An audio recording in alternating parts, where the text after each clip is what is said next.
Academy में आप सभी का स्वागत है।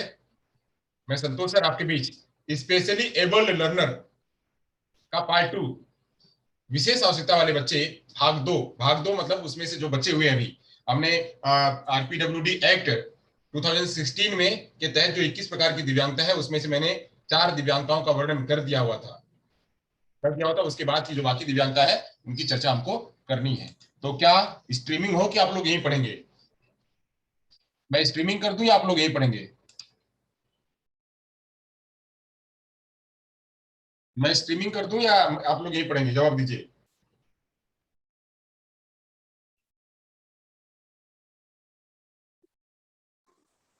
सर हम तो यहीं पे हैं, बाकी यूट्यूब पे भी कोई आना चाहे तो आ सकता है, कर देंगे।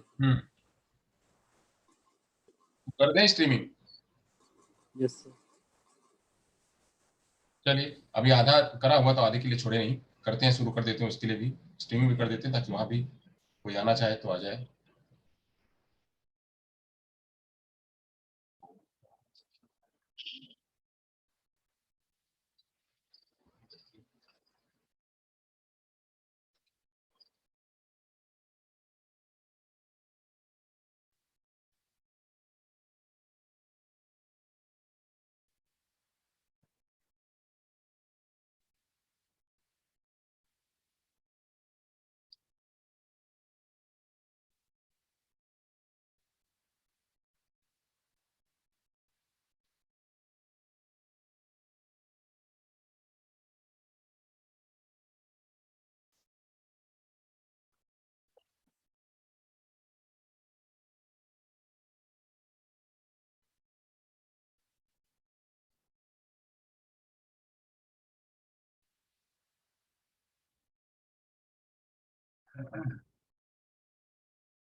चलिए, तो देख लेते हैं उनको कहाँ से क्या बाकी था।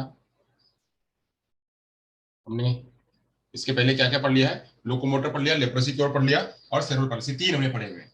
लोकोमोटर पढ़ लिया हुआ है, सेरेब्रल पॉलिसी पढ़ लिया हुआ है और लेप्रोसी क्योर, 3 हमने पढ़ लिया हुआ है। अब हमको पढ़ना है आगे dwarfism, muscular dystrophy, acid attack victim, blindness, low vision, hearing impairment, speech language disability, intellectual disability, specific learning disability, autism, mental illness, chronic neurological condition, multiple sclerosis, Parkinson disease, hemophilia, thalassemia, sickle cell disease, multiple disability, ये हमको पढ़ने हैं। तो चलिए देखते हैं कितना हो जाता है। समय तो वैसे कम समय है, पढ़ना ज्यादा है, देखते हैं कितना हो जाता है।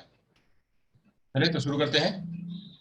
बोर्ड वर्क पे चले आते हैं। शुरू करेंगे सबसे पहले जो है डॉर्फिज्म पे बात करेंगे। सबसे पहला डॉर्फिज्म लेंगे। डॉर्फिज्म मतलब बौनापन। बौनापन लेंगे। मैं बहुत ज्यादा खींचूंगा नहीं, बहुत छोटे शॉर्ट में और स्वीट में ही मैं बताने की कोशिश करूंगा। इसी हमारी नहीं चल रही है क्या?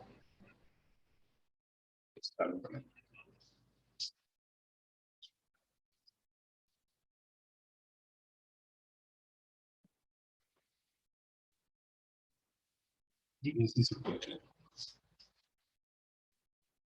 यहाँ है, यहाँ वहाँ शुरू है।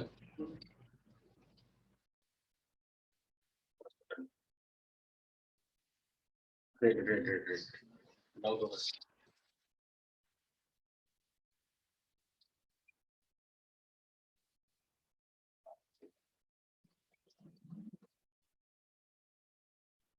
चलिए शुरू करना है हमको डॉर्फिज्म की।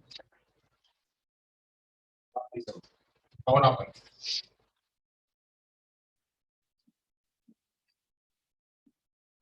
बौनापन किसी भी पहले या डिसेबिलिटी में शामिल नहीं थी, इसको भी जो है डिसेबिलिटी में शामिल कर लिया गया है। तो बौनापन यानी डॉर्फिज्म। डॉर्फिज्म, डॉर्फिज्म क्या होता है? डॉर्फिज्म मतलब जो कद में छोटा रह जाए, जो कद में छोटा रह जाए उसे डॉर्फिज्म कहते हैं। तो यह जो बौनापन है, या बौनापन होता कैसे है? तो बौनापन जो है यह आनुवंशिक कारक है, या आनुवंशिक या चिकित्सकीय कारक है। आनुवंशिक या चिकित्सकीय कारक है जिस वजह से व्यक्ति जो है वह सामान्य हाइट से नीचे रह जाता है, सामान्य हाइट से नीचे रह जाता है। जिसकी हाइट मिनिमम जो मापी गई है, जो ये हमारा एक बाउंड्री लाइन रखा गया है, बेंचमार्क जो रखा गया है, बेंचमार्क के नीचे अगर कोई है, 4 फीट 10 इंच से अगर कोई नीचे है, यानी 147 इंच से अगर कोई नीचे है, तो उसे डॉर्फिज्म जो है कहा जाता है। तो बौनापन बौनापन क्या है? एक आनुवंशिक या चिकित्सकीय कारण है।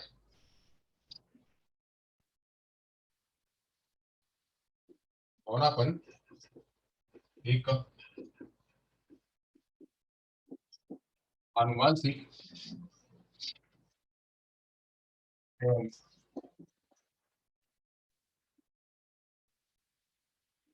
चिकित्सकीय कारण है।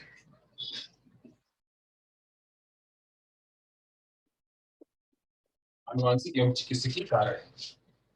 आनुवंशिक एवं चिकित्सकीय कारण है जिस वजह से इसमें इसमें व्यक्ति की लंबाई या ऊंचाई कहने हैं, व्यक्ति की लंबाई कम रह जाती है। तो कम रह जाती है तो कितनी रह जाती है? कम। व्यक्ति की लंबाई जो है कम रह जाती है, तो कम कितनी रह जाती है? तो बौनापन जो है, बौनापन आमतौर पर 4 फीट 10 इंच 4 फीट 10 इंच या 147 सेंटीमीटर या 147 सेंटीमीटर 147 सेंटीमीटर या उससे भी कम। बौनापन आमतौर पर 4 फीट 10 इंच 147 सेंटीमीटर या उससे भी कम, उससे भी कम की लंबाई को कहते हैं। यानी बौनापन किस पर होगा? तो आमतौर पर जो व्यक्ति 4 फीट 10 इंच का है, 4 फीट 10 इंच का है, तो 4 फीट 10 इंच वाले को ये बेंचमार्क है, उसका बेंचमार्क है कि यहां से यहां तक होगा तो वह जो व्यक्ति बौनापन में आ गया। अगर उससे नीचे होगा, 4 फीट 10 इंच से नीचे, या 4 फीट 7 इंच 4 फीट 3 इंच या 3 फीट 3 इंच ऐसा कोई व्यक्ति है, तो ऐसे व्यक्ति को कहा जाएगा बौनापन। ऐसे व्यक्ति को बौना कहा जाएगा, या बौना कद में ठिकना, या फिर उसको जो है डॉर्फिज्म कहा जाएगा। तो डॉर्फिज्म जो है यह देखा जाता है। यहाँ पे अक्सर जो है मतलब औसत जो पूरे बौनापन में जितने लोग हैं उन वयस्कों में औसत लंबाई जो है 4 फीट देखी जाती है।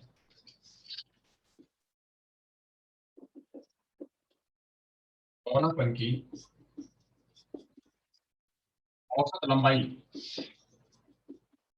औसत लंबाई लगभग 4 फीट लगभग 4 फीट देखी जाती है। 4 फीट की लगभग जो है वह देखी जाती है। 4 फीट में अक्सर जो बौनेपन है, बौने लोग, वह 4 फीट के अंदर आसपास में वह देखे जाते हैं। तो 4 फीट की लंबाई, अब यहाँ पे बेंच मार्क किया हुआ है 4 फीट 10 इंच, बट अगर 4 फीट तक है, 4 फीट से नीचे है तो सारे बौनेपन में आएंगे, 4 फीट 10 इंच से नीचे आएंगे तो सभी बौनेपन में आएंगे। तो बौनापन की कैटेगरी में ये लोग आते हैं। अब बौनापन जो है मुख्यतः 2 रूप से होता है।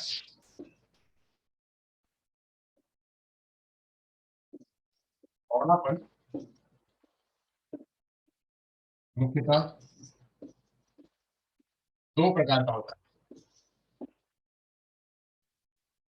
मुख्यतः 2 प्रकार का होता है। तो 2 प्रकार का कौन कौन सा होता है? तो पहला जो बौनापन होता है उसे कहते हैं डिस्प्रपोर्शनेट बौनापन। पहले को कहते हैं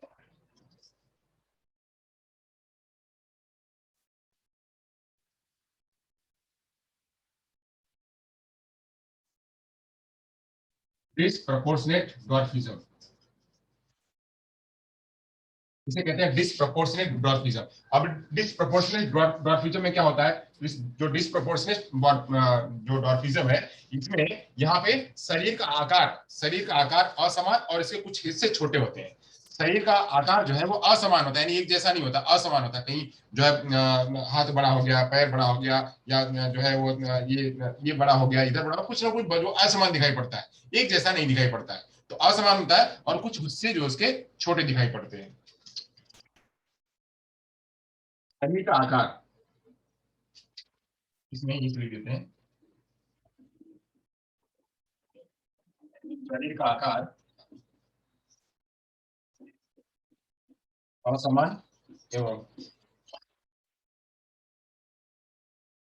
कुछ हिस्से छोटे दिखाई देते हैं, कुछ हिस्से हिस्से छोटे दिखाई देते हैं। तो शरीर का कुछ हिस्से, कुछ शरीर का आकार जो असमान होता है, यानी ये बड़ा छोटा ऐसे मतलब एक जैसा होता है ना, एक जैसा एक शेप आपको नहीं दिखेगा। तो वहां पे एक समान जहां ना दिखे और उसके कुछ हिस्से, जैसे हाथ है, हाथ बिल्कुल छोटा हो जाए, उंगलियां बिल्कुल छोटी हो जाए, या फिर ये इतना सा ही दिखे, तो ऐसे ये वाला अलग हो जाए, ये वाला अलग हो जाए, तो ऐसे दोनों में डिफरेंस देखे तो वो उसको कहते हैं डिसप्रपोर्शनेट। यानी वो प्रोपोर्शनेट, एक प्रोपोर्शनेट मतलब क्या होता है कि ये भी लाइन सही चल रही है और ये भी लाइन सही चल रही है, तो यहाँ पे अगर ये लाइन अगर ना सही चले, ये यहाँ पे आए, तो इसको कहते हैं डिसप्रोपोर्शनेट। यानी दोनों एक समान नहीं चल रहे हैं, एक समान ना चले जहां पे, उसे कहते हैं डिसप्रोपोर्शनेट। यानी वह एक सेम में भाग में नहीं चल रहा है। जैसे बौनेपन में एक जैसी दिखे तो ठीक है, बौनापन उतने ही करके है, बट सभी का एक जैसा ही दिख रहा है, तो यहाँ पे नहीं दिखता, इसे कहते हैं डिसप्रोपोर्शनेट बौनापन। वही दूसरा होता है प्रोपोर्शनेट बौनापन या फिर प्रोपोर्शनेट डॉर्फिज्म।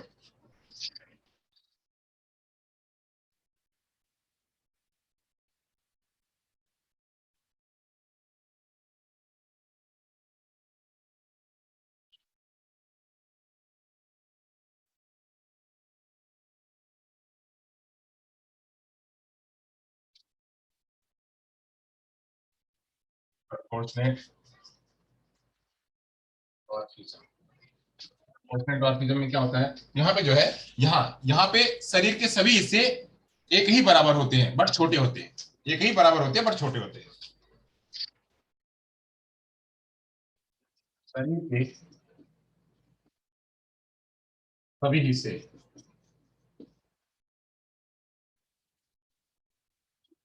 एक जैसे होते हैं,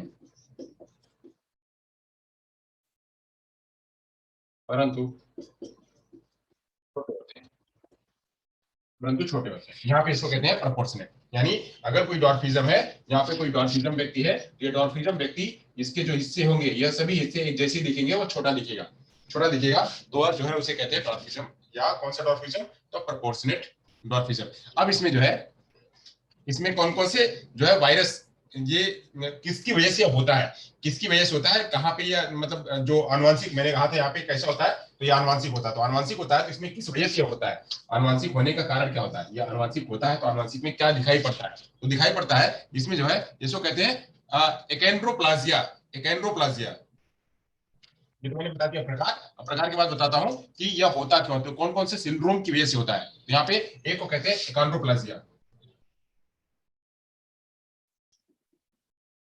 होने के कारण,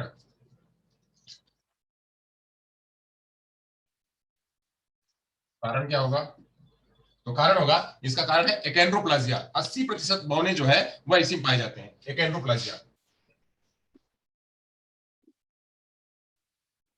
एकेंड्रोप्लाजिया, एकेंड्रोप्लाजिया इस वजह से, इस प्रतिशत से 80% लोग जो है, यहाँ पे 80% बच्चे ऐसे माता पिता है, एकेंड्रोप्लाजिया वाले माता पिता से यहाँ पे लगभग 80% बच्चे, 80% बौने, 80% बौने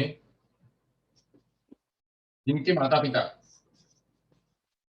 जिनके माता पिता इस एकेंड्रोप्लाजिया से ग्रसित थे, जिनके माता पिता एकेंड्रोप्लाजिया से ग्रसित थे, के कारण, के कारण जो है 80% लोग एकेंड्रोप्लाजिया के कारण होते हैं। 80% बच्चे जिनके माता पिता ऐसे होते हैं, तो आनुवंशिक के कारण ऐसे बच्चे जो है वह पैदा होते हैं। आगे दूसरा देखते हैं, तो टर्नर सिंड्रोम। टर्नर सिंड्रोम जो है वो देखा जाता है, टर्नर सिंड्रोम।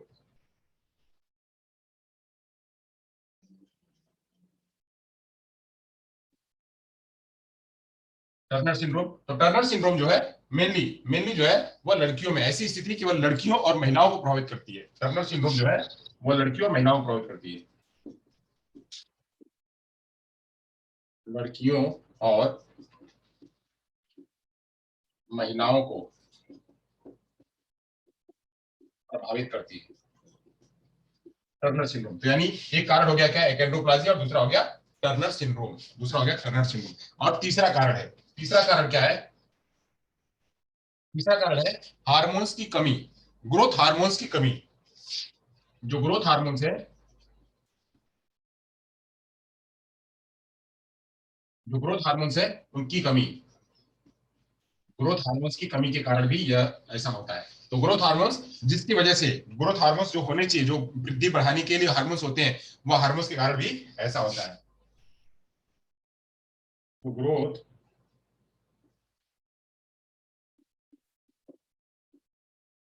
ग्रोथ हार्मोन्स की कमी से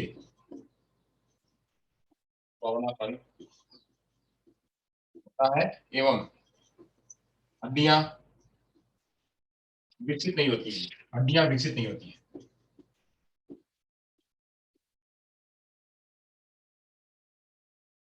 यह विकसित नहीं होती है।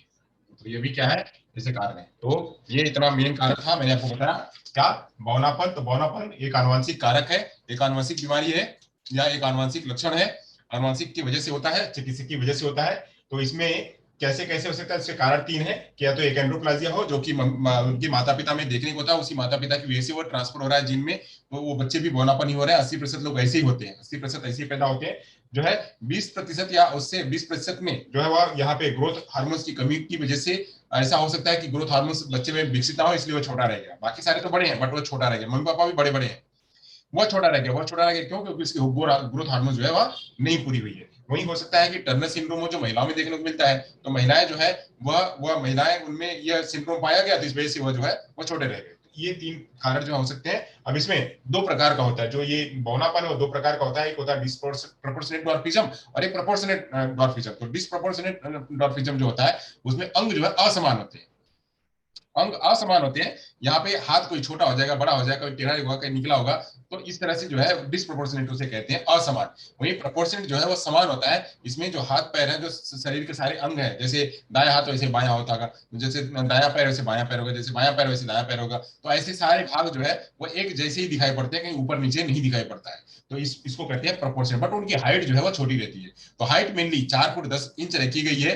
4 फुट 10 इंच एक जो है वो बेंच मार्क रखा हुआ है। अगर उसके ऊपर है, अगर उसके ऊपर है तो उसको डिसेबिलिटी में नहीं रखा जाएगा, मतलब वो बौनापन की कैटेगरी में उसको नहीं रखा जाएगा। अगर उसके नीचे है, 4 फीट 10 इंच के नीचे आ रहा है, नीचे आ रहा है, जितना नीचे आ रहा है, तो वह बौनेपन की कैटेगरी में आएगा। अब मेनली जो मेजर मेजर बौनापन जो है वो देखा जाता है 4 फीट लोगों में। 4 फीट तक के बौनेपन जो है अक्सर देखे जाते हैं।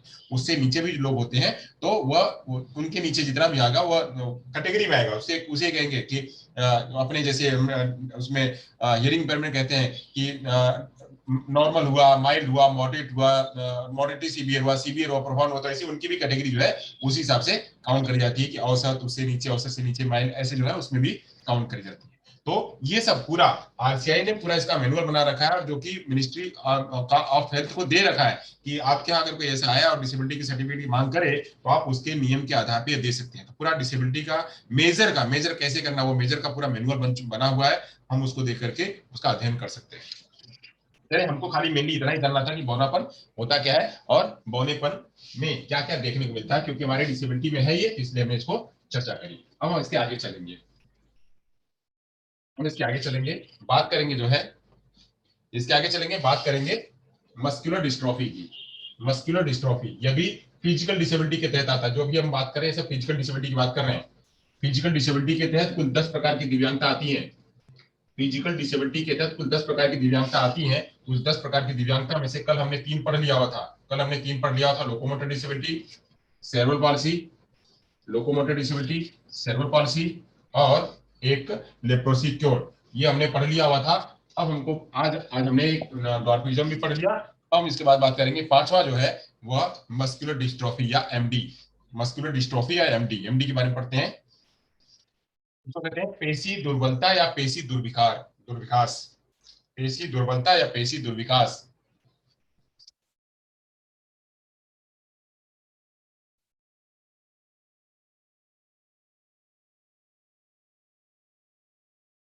पेशी दुर्विकास, मस्कुलर डिस्ट्रॉफी। मस्कुलर डिस्ट्रॉफी को कहते हैं। तो मस्कुलर डिस्ट्रॉफी किसको कहते हैं, चलिए इसको जान लेते हैं। तो मस्कुलर डिस्ट्रॉफी जो है वह, इसका मतलब होता है, इसका शाब्दिक अर्थ होता है कि शक्ति में क्षीण होना या पेशी अपक्षय होना। इसका जो शाब्दिक अर्थ होता है एमडी का, एमडी का शाब्दिक अर्थ होता है एमडी। एमडी मतलब मस्कुलर डिस्ट्रॉफी, इसका शाब्दिक अर्थ होता है, शाब्दिक अर्थ इसको क्या कहेंगे कि पेशी क्षरण, पेशीय क्षरण कहेंगे इसको। पेशीय क्षरण यानी जो जो मांस है, वह मांस जो है धीरे धीरे कमजोर होते जा रहे हैं, मांस है कमजोर हो जाएंगे। तो जब मांस कमजोर हो जाएंगे तो आपको पता है कि फाइन मोटर और ग्रॉस मोटर जो है वो मांसपेशियों के तहत ही होते हैं। मांसपेशियों के तहत ही फाइन मोटर और ग्रॉस मोटर डेवलपमेंट होते हैं। तो ग्रॉस मोटर और फाइन मोटर डेवलपमेंट जो है वहां पे रुक जाएगा या उतना नहीं होगा। तो इसलिए जो है जब पेशी क्षरण भी इस दिव्यांगता में रखी गई। तो मांसपेशी क्षरण या पेशी अपक्षय, इसको पेशी क्षरण या पेशी अपक्षय भी कहते हैं। पेशी अपक्षय या कमजोर जब होने लगता है तो इसे ही हम ये कहते हैं मस्कुलर डिस्ट्रॉफी। Muscular dystrophy. अब यहाँ पे मस्कुलर डिस्ट्रॉफी है क्या, इसको समझ लेते हैं। तो मस्कुलर डिस्ट्रॉफी जो है यह भी आनुवंशिक रोगों का समूह है। यह भी क्या है, यह भी आनुवंशिक रोगों का समूह है। यानी पहले पहले जो है उसके माँ बाप में ऐसा कुछ रहा होगा तो वही जो है बच्चे के अंदर में भी दिखाई पड़ता है। यह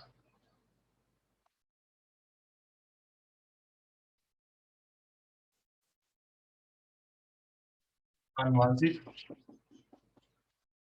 रोगों के कारण है।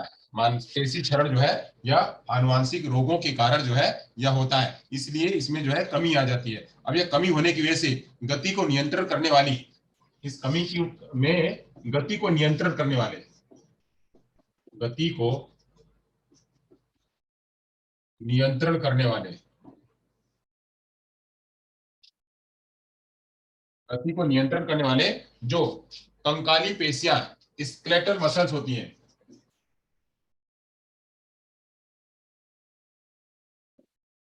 स्केलेटल मसल्स, मसल्स इसमें मसल्स में कमी होने लगती है या क्षीण होने लगती है। स्केलेटल मसल्स में क्षीणता आने लगती है। जब क्षीणता आने लगती है तो यह गति यानी मोटर कंट्रोल जो होता है, मोटर कंट्रोल या मोटर डेवलपमेंट या मोटर कंट्रोल में कमी आने लगती है। तो इस वजह से व्यक्ति जो है वो काम नहीं कर पाता है, काम करने में अक्षम होने लगता है। इसलिए इसको भी जो है इस दिव्यांगता की कैटेगरी में रखा गया है। यह जो है कुछ लोगों में जन्म के समय दिखाई पड़ती है, तो कुछ लोगों के जन्मजात ही दिखाई पड़ती है। कुछ लोगों में या कुछ लोगों में जन्म के बाद तथा कुछ में जन्म से ही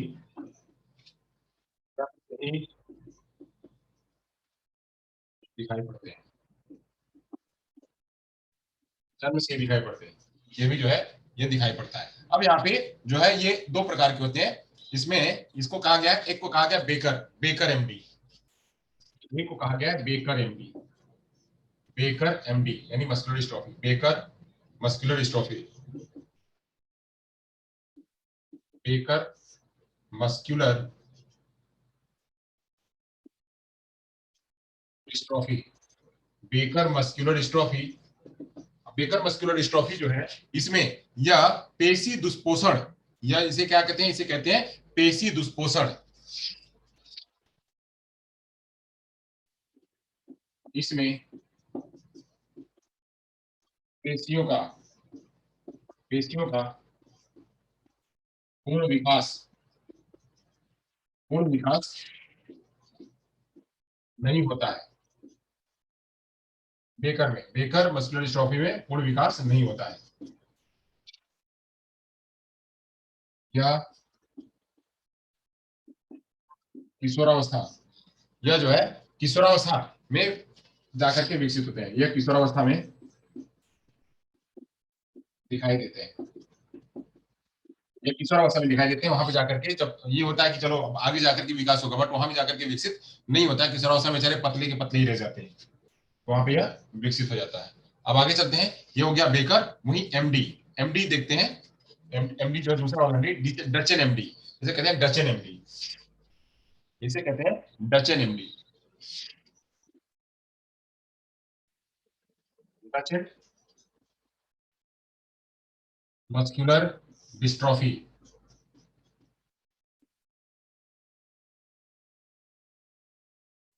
डचेन मस्कुलर डिस्ट्रोफी। अब डचेन मस्कुलर डिस्ट्रोफी क्या होती है ये भी ध्यान रखिएगा। डचेन मस्कुलर डिस्ट्रोफी और बेकर मस्कुलर डिस्ट्रोफी, ये तो मैंने बताया। तो डचेन जो मस्कुलर डिस्ट्रोफी है यह जो है लड़कों में देखी जाती है, यह लड़कों में देखी जाती है। यह सामान्यतः लड़कों में पेशीय क्षरण, लड़कों में पेशी क्षरण के रूप में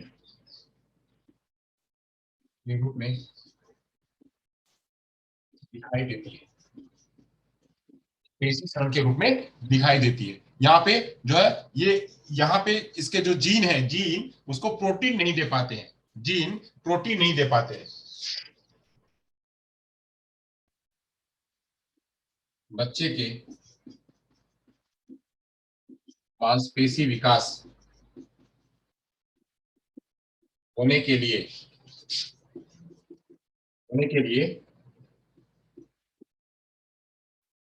प्रोटीन नहीं मिल पाता है,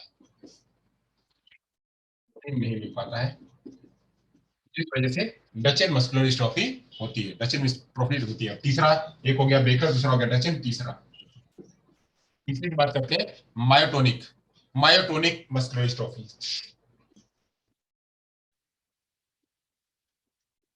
myotonic muscular dystrophy, myotonic muscular dystrophy क्या होती है इसके बारे में जान लेते हैं। तो मायोटोनिक मस्कुलर डिस्ट्रोफी जो है यह अलग अलग व्यक्तियों में अलग अलग रूप में प्रकट होती है। यह अलग अलग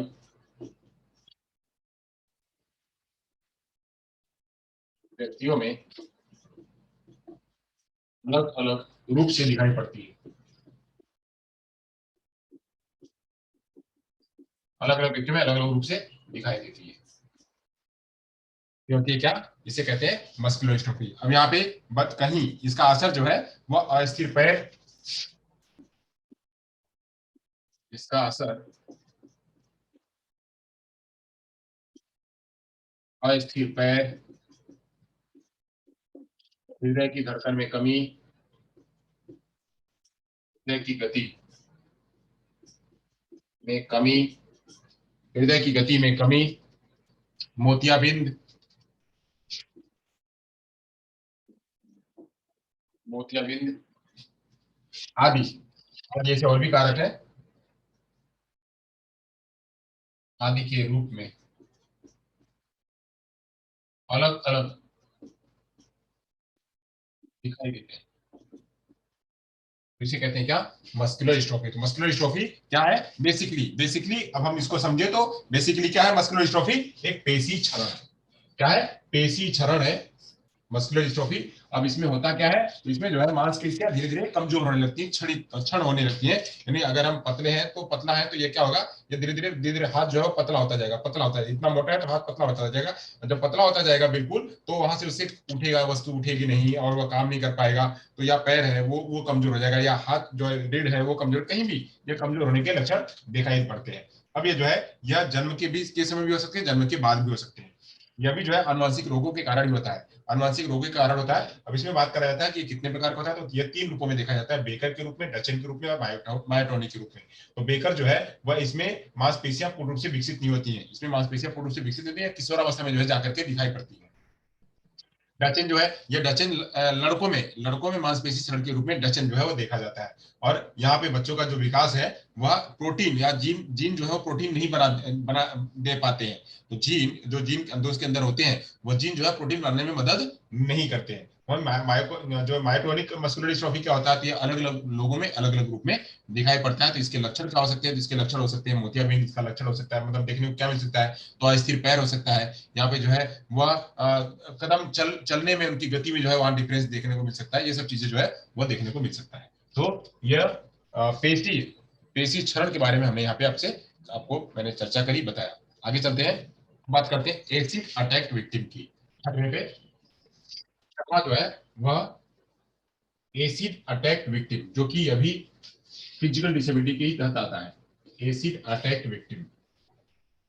पहले यह नहीं था, बट जो यह घटनाएं होने लगी तो घटनाएं होने से उनको भी कोई एसिड अटैक विक्टिम को भी कोई स्वीकारता नहीं था, और उनका करियर जो है वो बर्बाद होता था।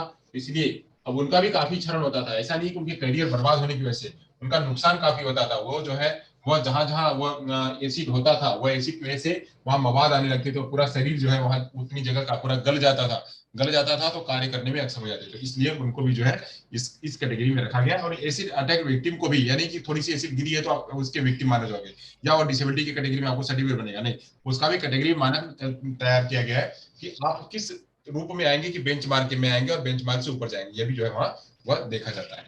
चलिए तो बात करते हैं एसिड अटैक विक्टिम की। यह ध्यान रखिए कि बेंचमार्क सभी के लिए निर्धारित है, जो बेंचमार्क है वह सभी के लिए निर्धारित है। यहाँ पे 5%, 10%, 20%, 25%, 30%, 35%, 40%। अब जब 40% के ऊपर जब जाएंगे, जब आप 40% के ऊपर जब जाएंगे, यहाँ पर आएंगे, तब आप जो है आपको डिसेबिलिटी सर्टिफिकेट पाने के योग्य होंगे। जब 40% तक आएंगे तब जाकर के आप जो है डिसेबिलिटी सर्टिफिकेट पाने के होंगे। अगर आप यहाँ तक हैं, यहाँ पर हैं, तो आप नॉर्मल नॉर्मल या माइल्ड के नहीं जाएंगे। यहाँ से यहाँ थोड़ा जाएंगे तो नॉर्मल से थोड़े ऊपर होंगे, बट आप असिस्टिव डिवाइस लगा करके दवाओं के जरिए आपको ठीक किया, जैसा आप दवाओं के जरिए ठीक हो सकते हैं, आपका उतना नुकसान नहीं हो रहा, आप कार्य करने में अक्षम नहीं है 40% तक। अब 40% या 40% के ऊपर, 40% या 40% से ऊपर जितना जाएंगे, यहाँ पे 41 से लेकर के 100 तक, 100 जो है वो प्रोफाउंड होता है या कंप्लीट होता है या पूर्ण होता है। पूर्ण रूप से 100 जो है वो पूर्ण रूप से होता है, यानी आप बिल्कुल भी उस रूप में अक्षम है, यानी आपका एसिड जो है, एसिड ने आपको पूरा का पूरा तबाह कर दिया हुआ है, एसिड ने आपको पूरा पूरा तबाह कर दिया है। बौने ने आप जो है बिल्कुल बौने की कैटेगरी में बिल्कुल नीचे हैं, बिल्कुल नीचे हैं, तो वो 100% होता है। तो 100% ब्लाइंडनेस, 100% डेफनेस, 100% डॉर्फिज्म, 100% मस्कुलर डिस्ट्रॉफी, 100% जो है लर्निंग डिसेबिलिटी, यह सब जो है इसी के आधार पे काउंट करी जाती है। वो चार्ट है पूरा, वो मेजर है, मेजर का मानक है कि कैसे आपको मापा जाएगा। उसी मापक पे अगर आप आते हैं तो उस मापक पे आपको एक कैटेगरी में दिया जाएगा। 40% के ऊपर होंगे तो ये 40% तक बेंचमार्क, इसके ऊपर जाएंगे तो आपको सर्टिफिकेट बनेगा। बात करते हैं एसिड अटैक विक्टिम की। ये मैं आपको इसलिए बता रहा हूं क्योंकि आपको यह जानना जरूरी है। बात करते हैं एसिड अटैक विक्टिम की।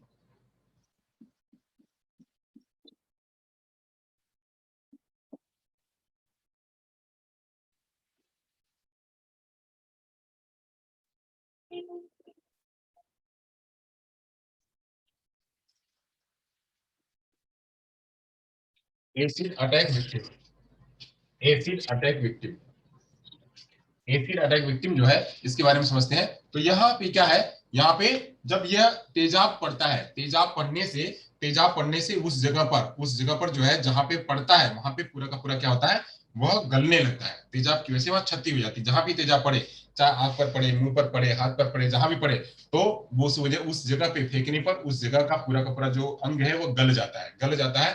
तो ये गलने की वजह से जो क्षति होती है उसे ही कहते हैं क्या, वो उसी क्षति वाले को ही कहते हैं एसिड अटैक विक्टिम। तेजाब से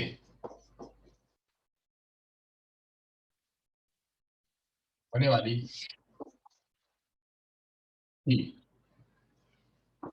के व्यक्ति को एसिड अटैक विक्टिम कहते हैं, एसिड अटैक विक्टिम कहते हैं। अब एसिड अटैक विक्टिम जो है, यहाँ पे जहां पड़ता है तो हड्डियां जो है वो कमजोर पड़ जाती हैं। जहां पे एसिड पड़ती है वहां की हड्डियां कमजोर होती है तेजाब के असर से, तेजाब के असर से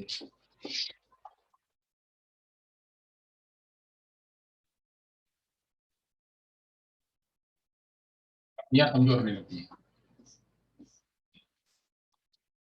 तेजाब के असर से क्या है, हड्डियां जो है वह कमजोर होने लगती है। यहाँ पे यह तेजाब से होने वाली क्षति का जो इलाज है वह बहुत महंगा होता है।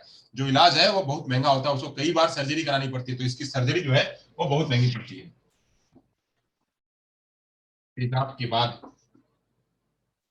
तेजाब से की पूर्ति के लिए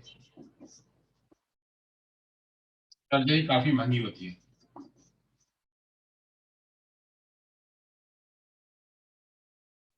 सर्जरी काफी महंगी होती है। अभी कौन था, लक्ष्मी आई थी मूवी, कौन सी आई थी तेजाब के ऊपर ही, अभी हाल हाल में मूवी आई थी, तो वह मूवी, वहां पे वो ऐसी मूवी जो मतलब मूवी नहीं, ऐसी छठी जिसमें सर्जरी काफी महंगी होती है, तो काफी महंगी होने के बाद भी जो है इसमें पूरा चेहरा या पूरा बदन जो है ठीक नहीं हो पाता है, महंगी होती है, और उसके बावजूद भी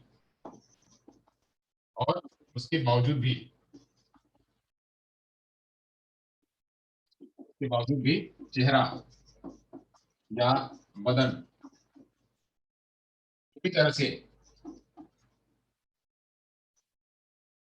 पूरी तरह से ठीक नहीं हो पाता है,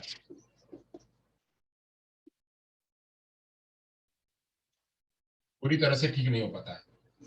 तो ये सब जो है कारण, यह कारण जो है एसिड अटैक विक्टिम का होता है। अब यहाँ पे अगर कोई एसिड अटैक विक्टिम वाला व्यक्ति है, तो वहां पे उसको जो अगर किसी ने, जिसने भेजा हुआ है, मतलब जिसने तेजाब फेंका हुआ है, विक्टिम नहीं, जिसने फेंका हुआ है, जिसने फेंका हुआ है, उसे आईपीसी धारा 326, आईपीसी की धारा आईपीसी की धारा 326, आईपीसी की धारा 326 बी के तहत उसे 5 वर्ष की जेल, 5 वर्ष की जेल, उसे आईपीसी की धारा 326 बी के तहत, आईपीसी की धारा 326 बी के तहत 5 वर्ष की जो है वो जेल उसको हो सकती है।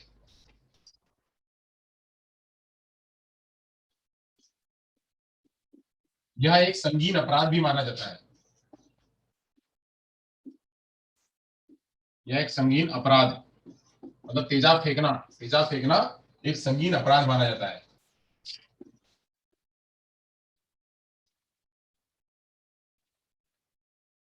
माना जाता है।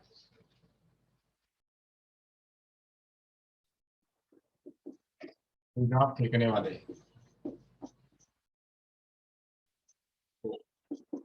तेजाब फेंकने वाले को आईपीसी की धारा 326 बी के तहत 5 वर्ष की जेल हो सकती है, और यह क्या है, संगीन अपराध भी माना जाता है। यहाँ पे यह जो है अपराधी अपराधी गैर जमानती होता है,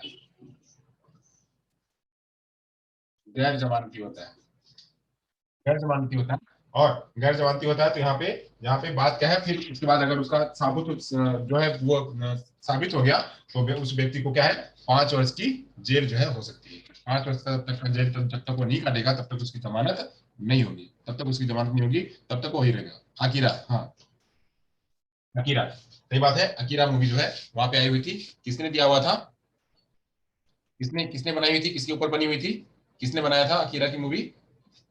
चलिए अब यहाँ से बात करेंगे हम, ये खत्म होता है हमारा एसिड अटैक विक्टिम का हमारा खत्म होता है, एसिड अटैक विक्टिम हमारा खत्म होता है। अब यहाँ से हम पढ़ेंगे क्या, ब्लाइंडनेस, सातवां सातवां पढ़ेंगे, ब्लाइंडनेस।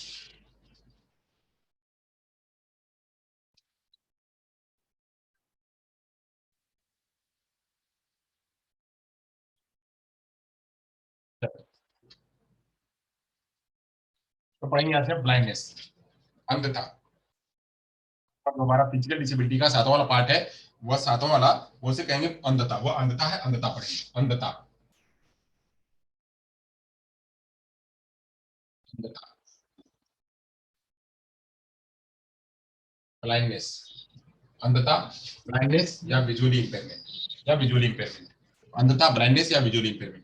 अब अंधता को समय समय पे अलग अलग रूपों से इसको डिफाइन किया गया, अंधता को अलग अलग रूपों में अलग अलग जगह पे डिफाइन किया गया। अंधता मतलब क्या, कि टोटली जो ब्लाइंड हो, टोटली ब्लाइंड हो, या फिर वह देख सकने में बहुत छिड़ हो, उसकी जो दृष्टि है उसकी बहुत छिड़ो, तो उसको जो है अलग अलग रूपों में परिभाषित किया गया है ब्लाइंडनेस को। ब्लाइंडनेस आप लोगों ने पढ़ा हुआ, वो ज्यादा हमको पढ़ाने की जरूरत नहीं है, बहुत हम थोड़ा सा पढ़ाएंगे। जो हियरिंग इंपेयरमेंट, विजुअल इंपेयरमेंट और इंटेलेक्चुअल डिसेबिलिटी, इसके बारे में विस्तार में आप लोगों ने पढ़ा हुआ है, तो हम खाली बहुत ब्रीफ में इसको समझाएंगे। इसका बहुत अगर पढ़ाने जाएंगे तो 2-2 3-3 दिन तक इसका चैप्टर चलता है, तो बहुत ब्रीफ में आपको समझा रहे हैं। अंधता क्या है, तो अंधता मतलब क्या, कि इसके लिए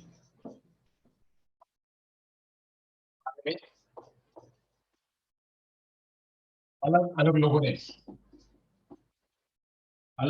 ने अपने अलग अलग रूप से परिभाषित किया है। परिभाषित क्या है, तो परिभाषित कैसे किया है तो हम यहाँ पे देख लेते हैं। यहाँ पे विधि के अनुसार, शैक्षिक मत के अनुसार, विधि के अनुसार, शैक्षिक मत के अनुसार और प्राचीन मत के अनुसार देख लेते हैं। पहला समझेंगे प्राचीन मत। प्राचीन मत के अनुसार, क्या कहा गया है, फिर विधिक लीगली क्या कहा गया है, विधिक मत के अनुसार क्या कहा गया है, फिर हम बात करेंगे कि जो है वह शैक्षिक मत के अनुसार, शैक्षिक मत के अनुसार कैसे कैसे कहा गया है उनको समझेंगे। पहले जो है वो प्राचीन मत के अनुसार कहते हैं कि प्राचीन मत के अनुसार कहा गया है कि आयुर्विज्ञान में दृष्टिहीनता का तात्पर्य है चक्षु से कुछ भी न देख पाना, कुछ भी न देख पाने की स्थिति में, या पूर्णतः नेत्रहीन। चक्षु से चक्षु से चक्षु से कुछ भी न देख पाना, चक्षु से भी न देख पाना, न देख पाना अर्थात देख पाने में पूर्णतः असमर्थ, पूर्णतः असमर्थ। चक्षु से कुछ भी न देख पाना या फिर देख पाने में पूर्णतः असमर्थ, उसे नेत्रहीन कहा गया, उसे नेत्रहीन कहा गया प्राचीन मत के अनुसार। अब विधिक मत के अनुसार क्या कहा गया, तो विधिक मत के अनुसार विकलांगजन अधिनियम 1995, पीडब्ल्यूडी एक्ट 1995, पीडब्ल्यूडी एक्ट 1995 के तहत क्या कहा गया, तो कहा गया, इसमें कहा गया कि ब्लाइंड और लो विजन को अलग अलग, दोनों को अलग अलग श्रेणी में रखा गया। इसमें जो है ब्लाइंड को अलग और लो विजन को अलग रखा गया, ब्लाइंड और लो विजन, इसको दोनों को अलग रखा गया। तो ब्लाइंड को समझ लेते हैं। ब्लाइंड को क्या कहा गया, तो ब्लाइंड को कहा गया कि दृष्टि का पूर्ण अभाव, ब्लाइंड को कहा गया दृष्टि का पूर्णतः अभाव, दृष्टि का पूर्णतः अभाव, यानी बिल्कुल नहीं है, वो क्या होगा, ब्लाइंड। दृष्टि का पूर्णतः अभाव ब्लाइंड कहा गया। वहीं कहा गया कि सुधारक लेंसों से, जिसमें कि हम लेंस का प्रयोग करें, सुधारक लेंस की मदद से विजुअल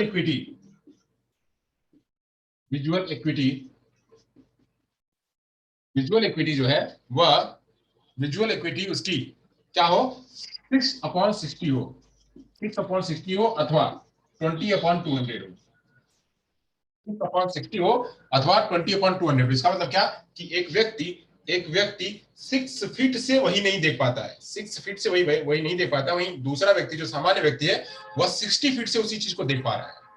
यानी एक सामान्य व्यक्ति 60 फीट पे, वह 60 फीट पे है। सपोज करिए कि ये यहाँ पे हमको देखना है। कैसे देखना है, यहाँ मान लीजिए हमारा कोई चीज है, ये कोई हमारा व्यक्ति है, इस व्यक्ति को हमको देखना है और हम है खड़ा है यहाँ पे, हम खड़े हैं यहाँ पे खड़े हैं, यहाँ पे एक सामान्य व्यक्ति है, यहाँ से इसको देखना है, यहाँ से देखना है, यहाँ से यहाँ तक की दूरी जो है, यहाँ से यहाँ तक की दूरी 60 फीट है, 60 फीट है। यहाँ पे एक व्यक्ति यहाँ पे है, या इस व्यक्ति को देख पा रहा है, 60 फीट पर इसको देख पा रहा है, यहाँ से यहाँ तक, तो ये क्या है, यह सामान्य है, यह सामान्य है। वहीं एक दूसरा व्यक्ति यहां से आकर के 6 फीट से भी, यहां से आके, यहां से भी, ये जो है 6 फीट है, 6 फीट, यहां से भी इसको नहीं देख पा रहा है या देख पाने में असमर्थ है, यहां से भी ये देख पा रहे, सुधारक लेंस लगाने के बावजूद भी सुधारक लेंस लगाने के बावजूद भी यह यहां से यहां तक देख पा रहा है 60 फीट से, जबकि वही यह 6 फीट से नहीं देख पा रहा है। इसे कहते हैं क्या? जो यह नहीं देख पा रहा है, यही वाला व्यक्ति क्या है? वह यह विजुअल इंपेयरमेंट है। इसी को कहेंगे क्या? विजुअल इंपेयरमेंट या ब्लाइंडनेस इसको भी कहेंगे। तो विजुअल इंपेयरमेंट इसको कहेंगे। वही सेम सेम यह हो गया। इसी को कहेंगे क्या? 6/60, 6/60, या वही कह लें, इसको हम कह लें 200, ये 200 फीट पे हो और यहाँ पे व्यक्ति आकर के 20 फीट पे, यहाँ पे 200 फीट पे कोई देख सके और इसको कोई 20 फीट पे देख सके। यानी बड़ी चीज है, बड़ा सा मोटा चीज है, और बड़ी सी मोटी चीज को कोई 200 फीट से देख पा रहा है और कोई इसको 20 फीट से भी नहीं देख पा रहा है। 20 फीट से भी नहीं देख पा रहा है, इसका मतलब क्या है? उसको विजुअल इक्विटी उसकी कमजोर है और वह विजुअल इंपेयरमेंट की कैटेगरी में आता है और ब्लाइंडनेस की कैटेगरी में आता है। तो यह एक जो है पीडब्ल्यूडी ने यह भी एक परिभाषा बना रखी है। क्या बना रखी है? 6/60 या 20/200। 200 पे सामान्य व्यक्ति और 20 पे वही जो है विजुअल इंपेयरमेंट व्यक्ति नहीं देख पाता है, यानी वह विजुअल कैटेगरी में आएगा। वही कह रहा है। और क्या कह रहा है? कह रहा है कि दृष्टि की सीमा 20 डिग्री कोण वाली या उससे बदतर हो। दृष्टि की सीमा 20 डिग्री कोण, 20 डिग्री कोण हो, यानी हम क्या है? खाली 20 डिग्री पर ही देखो, एकदम बिल्कुल हमारा 20 डिग्री कितना होगा? देखो ना, ये हमारा कोण है। अब कोण ये हमारा 15 मानो या 20 है, ये इतना ही, इतना, ये भी 30 हो गया। हम कहें तो 20 इतनी, इतनी 20 डिग्री के कोण पे बस देख पा रहा है व्यक्ति, जो है देख पा रहा है। वैसे हम देखते क्या है? हमारा देखने का तरीका यहां तक होता है। हमारा देखने का तरीका जो है, हम लगभग लगभग लगभग लोग 270 तक के देख पाते हैं, 270 तक के देख पाते हैं। यहाँ पे ये व्यक्ति 20 पर भी नहीं देख पा रहा है, या 20 व्यक्ति 20 पर भी नहीं देख पा रहा है। तो इसको कहेंगे क्या? इसको कहेंगे विजुअली इंपेयरमेंट। तो ये हो गया इसके अनुसार। अब बात करते हैं शैक्षिक मत के अनुसार। शैक्षिक मत अनुसार क्या कह रहा है कि शैक्षिक मत में क्लास में बैठाने पर मटेरियल पढ़ना लिखना उसमें व्यक्ति अक्षम है, पढ़ने लिखने में अक्षम है। तो पठन सामग्री है, पठन सामग्री को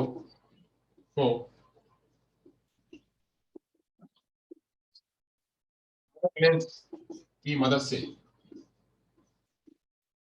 से नहीं पढ़ पा रहा है, नहीं पढ़ पा रहा है, वह क्या होगा? उसे कहेंगे विजुअली इंपेयरमेंट। या जिसको जिसको ब्रेल की आवश्यकता हो, ब्रेल की आवश्यकता हो, इम्बोर्ड्स, उभरे हुए उभरे हुए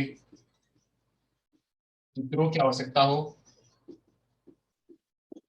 उभरे हुए चित्रों की आवश्यकता हो, पढ़ती पढ़ती वस्तुओं की आवश्यकता हो, ये सभी किसमें आते हैं? शैक्षिक मत के अनुसार आते हैं विजुअल इंपेयरमेंट। ये सभी विजुअल इंपेयरमेंट या ब्लाइंडनेस। यहाँ पे जो आरपीडब्ल्यूडी है वहां पे विजुअल इंपेयरमेंट का नाम नहीं दिया है, वहां पे ब्लाइंडनेस का नाम दिया हुआ है। वहां पे ब्लाइंडनेस का नाम दिया हुआ है। ब्लाइंडनेस मतलब क्या? कि प्राचीन मत के अनुसार जो बिल्कुल भी ना देख पाए, जो बिल्कुल भी ना देख पाए, उसे नेत्रहीन कहा गया। विधिक मत के अनुसार कहा गया पीडब्ल्यूडी, और इसी को आगे कैरी किया गया है आरपीडब्ल्यूडी में। इसमें कोई सुधार नहीं किया गया है। 20/200 ही रखा गया है, 6/60 ही रखा गया। तो 20/200 या 6/60, या फिर वह जो है 20 डिग्री के एंगल पे ना देख पाए या बिल्कुल भी ना देख पाए, वो सभी लोग विजुअल इंपेयरमेंट या मतलब ब्लाइंडनेस के कैटेगरी में आते हैं। आगे चलते हैं, लो विजन की चर्चा कर लेते हैं। लो विजन क्या है? अब लो विजन को समझेंगे। आठवां आठवां है लो विजन। मैं यहाँ पे खाली आपको उसका मीनिंग ही बता रहा हूँ।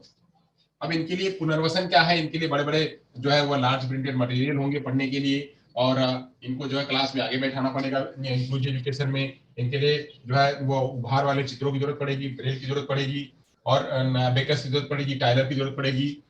ये सब जरूरत उनको पड़ेगी। तो ये सभी व्यवस्थाएं जो है अलग से वो देखना पड़ेगा। चलिए आगे चलते हैं, अल्प दृष्टि की बात करते हैं। लो विजन, अल्प दृष्टि, लो विजन।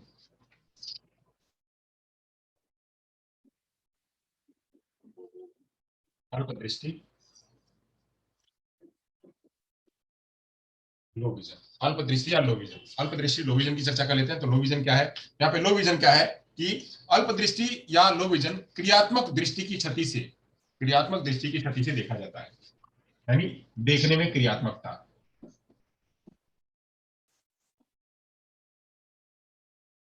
क्रियात्मक दृष्टि से। यहाँ पे देख रहा है कि क्रियात्मक दृष्टि से, अल्प दृष्टि क्रियात्मक दृष्टि से मतलब या उपचार, क्रियात्मक दृष्टि या उसके उपचार, क्रियात्मक दृष्टि या उसके उपचार के बाद भी, क्रियात्मक दृष्टि या उसके उपचार के बाद भी दृष्टि क्षमता,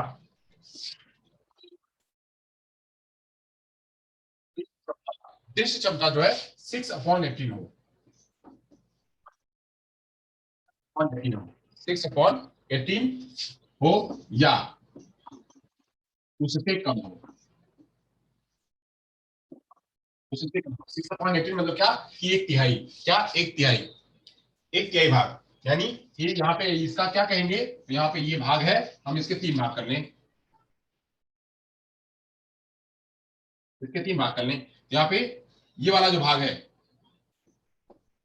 ये वाला भाग सामान्य व्यक्ति, सामान्य व्यक्ति जो है, ये सामान्य व्यक्ति के लिए है, और ये सामान्य व्यक्ति इतना देख पा रहा है, सामान्य व्यक्ति इतना देख पा रहा है, और वही असामान्य व्यक्ति जो है वह इतना ही देख पा रहा है, यानी 1/, जो व्यक्ति जो है वो 18 फीट से जो है उसी चीज को देख पाता है, उसी चीज को 6 फीट से नहीं देख पाता है। पहले तुमने 20 फीट की बात करी थी, यहाँ पे 18 फीट की बात, 20 फीट की बात करी थी, यहाँ पे 18 फीट, यानी वो उससे थोड़ी विजन कम है, यानी वह लो विजन, इसको कहेंगे लो विजन। विजन तो है बट कम है, विजन है बट कम है। यहाँ पे 20 फीट था, पहले पहले 20 फीट था,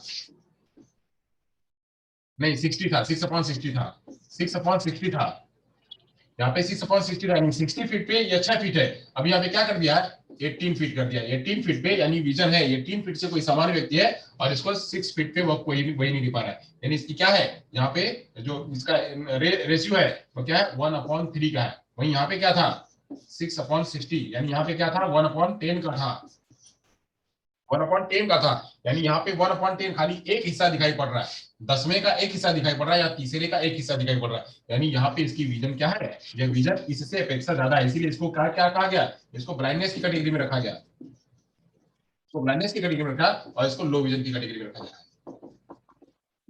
ये समझ करके रखिएगा, ब्लाइंडनेस और लो विजन कैसे हुआ। यहाँ पे वहां पे कहा गया 6/60, तो 6/60 का मतलब क्या कि एक जो व्यक्ति 10 हिस्से पर 10 हिस्से का एक हिस्सा देख पा रहा है, यानी वो ब्लाइंडनेस में है।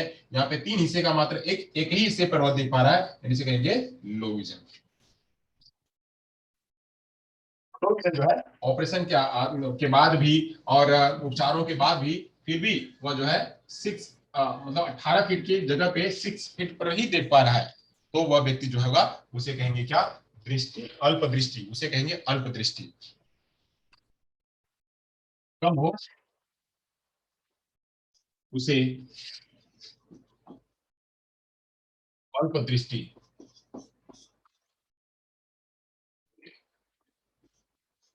उसे अल्प दृष्टि कहेंगे। और क्या कहेंगे, इसमें और क्या दिखाई पड़ता है, तो यहाँ पे आंखों की पुतलियों का आकार जो है सामान्य से कम होता है, आंखों की पुतलियों का आकार सामान्य से कम होता है, जो सामान्य व्यक्ति की पुतली होती है उससे इसका कम होता है, इसलिए इनका जो विजन वह उतना कवरअप नहीं होता है, ये कम होता है। यहाँ पे यह रास्ते का सही से अनुसरण नहीं कर पाते हैं, क्योंकि लो विजन होता है, इसलिए रास्ते का सही से अनुसरण नहीं कर पाते हैं। लो विजन के कारण यह रास्ते बराबर से समझ नहीं पाते हैं, प्रकाश के प्रति अति संवेदनशील होते हैं, प्रकाश के प्रति अति संवेदनशील होते हैं, यानी प्रकाश तो इनको चाहिए ही होते हैं। इनका सिर दर्द, हमेशा इनको सिर दर्द बना रहता है, सिर दर्द की शिकायत रहती है, सिर दर्द की हमेशा शिकायत रहती है। और क्या हो सकता है यहाँ पे, या जो है 60 वर्ष की आयु, जैसे जैसे एज बढ़ने लगती है, एज बढ़ने के साथ साथ में इनको कम दिखाई पड़ने लगता है। 60 वर्ष की आयु में विजन कमजोर होने लगता है। विजन कमजोर होने लगता है। ये सब चीजें जो है यह दिखाई देने लगता है। ये हो गया क्या, लो विजन। चलिए आइए बात करते हैं हियरिंग इम्पेयरमेंट की। अब नौवा फिजिकल इम्पेयरमेंट का, फिजिकल डिसेबिलिटी का नौवा भाग, फिजिकल डिसेबिलिटी का नौवा भाग पढ़ते हैं, हियरिंग इम्पेयरमेंट। फिजिकल डिसेबिलिटी का नौवा भाग पढ़ते हैं, हियरिंग इम्पेयरमेंट। पीडब्ल्यूडी के अनुसार, पीडब्ल्यूडी के अनुसार फिजिकल डिसेबिलिटी का नौवा भाग पढ़ते हैं, हियरिंग इम्पेयरमेंट। आप लोग जानते हैं, हमको इसमें बहुत ज्यादा कोशिश नहीं करनी, बहुत ज्यादा कुछ नहीं बताना है।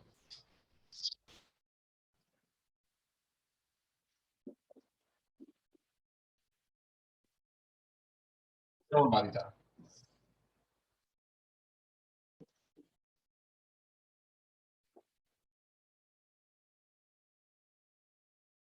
हियरिंग इम्पेयरमेंट, हियरिंग इम्पेयरमेंट यहाँ पे इसको क्या क्या कहते हैं, तो हियरिंग इम्पेयरमेंट को deaf, deaf, deaf mute, deafened, डेफेंड,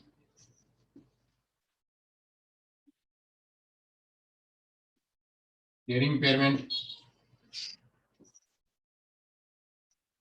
डेफेंड hard of hearing, ये सब कहा जाता है। ये इसके नाम है सब। क्या है, डेफ नाम है, capital D, small D, deaf mute, deafened, hearing impairment, deaf and hard of hearing, ये सब इसी के नाम है। ये सब इसी के नाम है, अलग अलग। चलिए थोड़े थोड़े अंतर है, वो सब अंतर आप लोगों को पढ़ाया गया है। अब बस हम यहाँ पे चर्चा करेंगे ये होता क्या है। ये होता है, डब्ल्यूएचओ ने कहा है, डब्ल्यूएचओ के अनुसार कि मानव के किसी भी मतलब क्रियाएं, चाहे वह क्षतिग्रस्त हो, अक्षमता हो, उसमें कमी के आधार पर नियंत्रण किया जाता है। यानी इसके श्रवण, इसकी जो श्रवण बाध्यता है, श्रवण बाध्यता कितनी है, श्रवण बाध्यता की कमी के आधार पे यह नक्की करा जाएगा कि कितना है। के अनुसार श्रवण बाध्यता की कमी के आधार पर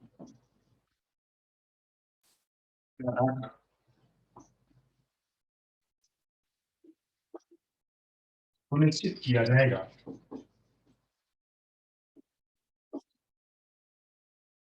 कि श्रवण बाध्यता है। डब्ल्यूएचओ के अनुसार, फिर पीडब्ल्यूडी के अनुसार, पीडब्ल्यूडी ने भी कहा, पीडब्ल्यूडी ने डिफाइन किया, पीडब्ल्यूडी ने डिफाइन किया, कहता है कि श्रवण शक्ति का ह्रास से संबंध है,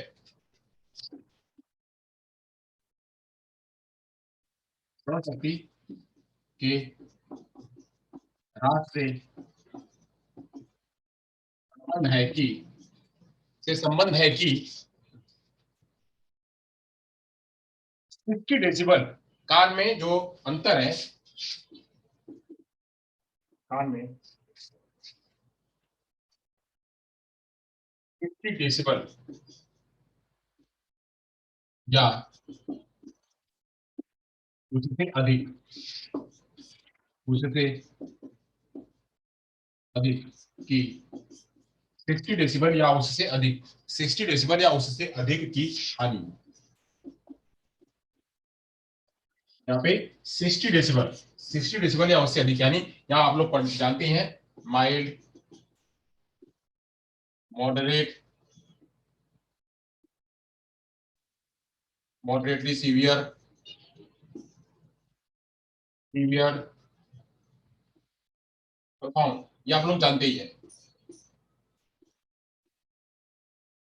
जानते हैं। अब इसी के आधार पे, इसी के आधार पे जो रेंज आएगा, उसी रेंज के आधार पे यह नक्की करेगा कि अगर 60 डेसिबल होगा, 60 डेसिबल होगा या उससे अधिक हानि होगी, 60 डेसिबल आया तो उसको डिसेबिलिटी सर्टिफिकेट माना जाएगा, उसको हियरिंग इम्पेयरमेंट माना जाएगा, या फिर उससे अधिक की हानि होगी तो फिर उसको हियरिंग इम्पेयरमेंट माना जाएगा। यानी सुनने में हानि जो है वो 60 डेसिबल तक होगी तो हियरिंग इम्पेयरमेंट माना जाएगा। वहीं जो है आरपीडब्ल्यूडी क्या कहता है, आरपीडब्ल्यूडी क्या कहता है, पहले आरसीआई एक्ट को लेते हैं। आरसीआई एक्ट क्या कहता है? आरसीआई एक्ट कहता है कि 70 डेसिबल से अधिक, 70 डेसिबल से अधिक या दोनों कानों में पूर्ण टच लॉस। ये कहता है 70 डेसिबल, 70 डेसिबल से अधिक का श्रवण हानि, श्रवण हानि या दोनों कानों में, दोनों कानों में पूर्णतः श्रवण दोष, पूर्णतः श्रवण दोष, पूर्णतः श्रवण दोष हो, दोनों कानों में पूर्णतः श्रवण दोष हो या फिर 70 डेसिबल से अधिक की श्रवण हानि हो, तो भी वह क्या होगा, वह ये हियरिंग इम्पेयरमेंट कहलाएगा, श्रवण बाधिता कहलाएगा। आरपीडब्ल्यूडी में क्या कहा गया? आरपीडब्ल्यूडी में क्या कहा गया? तो आरपीडब्ल्यूडी कहता है कि deaf means person 70 decibel hearing loss speech frequency in both the ear. कह रहा है यहाँ पे जो श्रवण बाधित होगा वह क्या कहलाएगा? 70 डेसिबल, 70 डेसिबल से अधिक या दोनों कानों में पूर्णतः श्रवण दोष। एक कहा इसने, एक बात कही। दूसरी बात इसने कही कि हार्ड ऑफ हियरिंग का मतलब होता है कि 60 से 70 डेसिबल के आसपास दोनों कानों में, दोनों कानों में 60 से 70 डीबी के आसपास की कमी, के आसपास की कमी हार्ड ऑफ हियरिंग कहलाता है।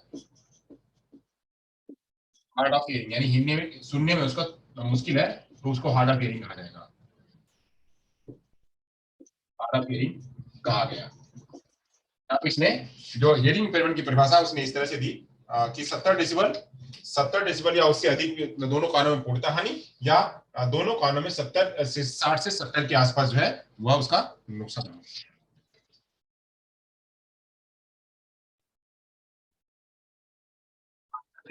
यहाँ से तो ये हमने बता दिया आपको श्रवण बाधिता। श्रवण बाधिता के बहुत सारे काम हैं और बहुत सारे पढ़ाने के तरीके हैं, पढ़ने के तरीके हैं, तो वो सब चर्चा नहीं करेंगे क्योंकि वो आप लोग उसका विस्तार में जानते हैं श्रवण बाधिता के लिए। तो उसके पढ़ाने के तरीके अलग अलग हैं, पढ़ने के तरीके अलग अलग हैं, हियरिंग एड पहनने के तरीके अलग है, हियरिंग एड के काम बहुत हैं, तो सब पढ़ने पढ़ने का तरीका अलग है। यहाँ पे इनको जो है बिल्कुल वातावरण की ऐसे एकॉस्टिक वातावरण की आवश्यकता पड़ती है, ध्वनि मुक्त वातावरण की आवश्यकता पड़ती है जहाँ पे ये पढ़ सकें, और इनको लगातार इनकी हियरिंग एड लगाने की आवश्यकता पड़ती है। इनके लिए टोटल कम्युनिकेशन की आवश्यकता पड़ती है, ओरलिज्म की आवश्यकता पड़ती है, साइन लैंग्वेज की आवश्यकता पड़ती है, साइन लैंग्वेज को विकास करने की आवश्यकता पड़ती है। साइन लैंग्वेज के लिए एक जो है अलग से जो है हमारा एक ISLRTC दिल्ली में खोला गया है, वो है। तो ये सब जो है प्रमोट करने के लिए हियरिंग इम्पेयरमेंट लोगों को है। अब यहाँ से बात करते हैं स्पीच और लैंग्वेज डिसऑर्डर। जो 10वां वाला है, फिजिकल डिसेबिलिटी का 10वां, फिजिकल डिसेबिलिटी का जो 10वां है उसे कहते हैं स्पीच एंड लैंग्वेज डिसऑर्डर।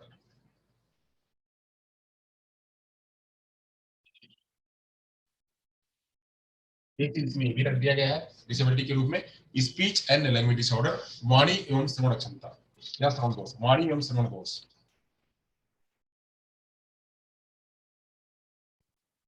वाणी एवं श्रवण, वाणी एवं श्रवण दोष,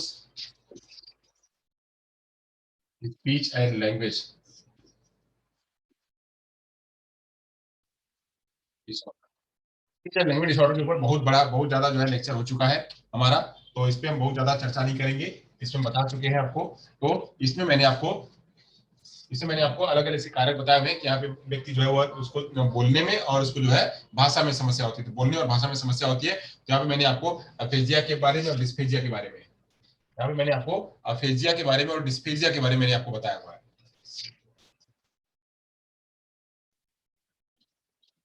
अफेजिया, अफेजिया और डिस्फेजिया,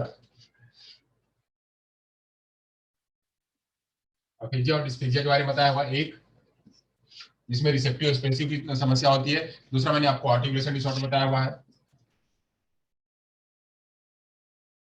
आर्टिकुलेशन डिसऑर्डर बताया हुआ है,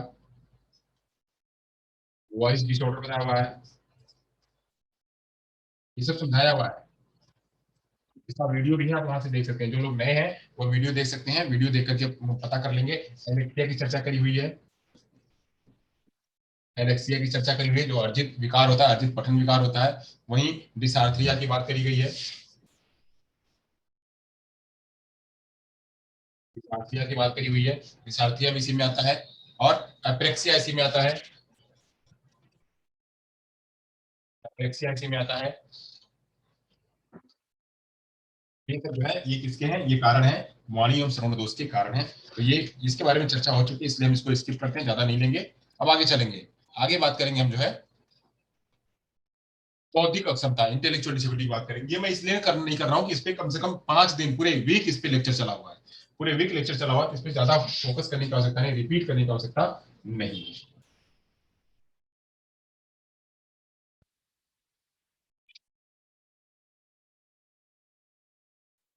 बात करेंगे बौद्धिक अक्षमता की बात करेंगे। ये जानना है, इसका जो बेसिक जो है वो जान लेते हैं। हालांकि ये भी बहुत डीप है, पूरा ये भी पूरा डीप है, तो हम खाली यहाँ पे डिसेबिलिटी के बारे में चर्चा कर रहे हैं, तो उतना ही जानेंगे जितना जरूरत है। समावेशी विद्यालय में बच्चों को लेके जाना है, तो हमको कितना जानना जरूरी, बस उतना ही जानना जरूरी कि बच्चे होते कैसे, उनकी कैरेक्टरिस्टिक्स क्या है और उनकी नीड क्या होगी, बस इतना ही जानना है। बाकी के बारे में हम डीप में जब अध्ययन करेंगे, अलग अलग डिसेबिलिटी को अध्ययन करेंगे, तब वहां पढ़ेंगे। अगर बात करते हैं इंटेलेक्चुअल डिसेबिलिटी, बौद्धिक अक्षमता के बारे में।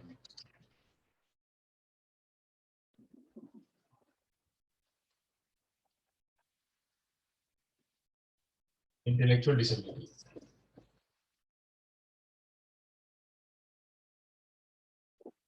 इंटेलेक्चुअल डिसेबिलिटी के बारे में पढ़ते हैं। इंटेलेक्चुअल डिसेबिलिटी क्या है? अब इंटेलेक्चुअल डिसेबिलिटी जो है वो American association of mental illness है, एएएमआर, एएएमआर ने परिभाषा दी हुई है, एएएमआर में, AAMR, AAMR American association of mental retardation, इसने परिभाषा दी हुई है, American association of mental retardation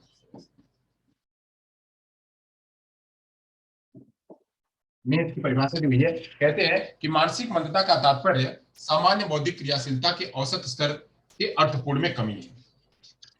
कहते हैं इसका, इनका कहना क्या है, ये कहते हैं कि मानसिक मंदता का तात्पर्य,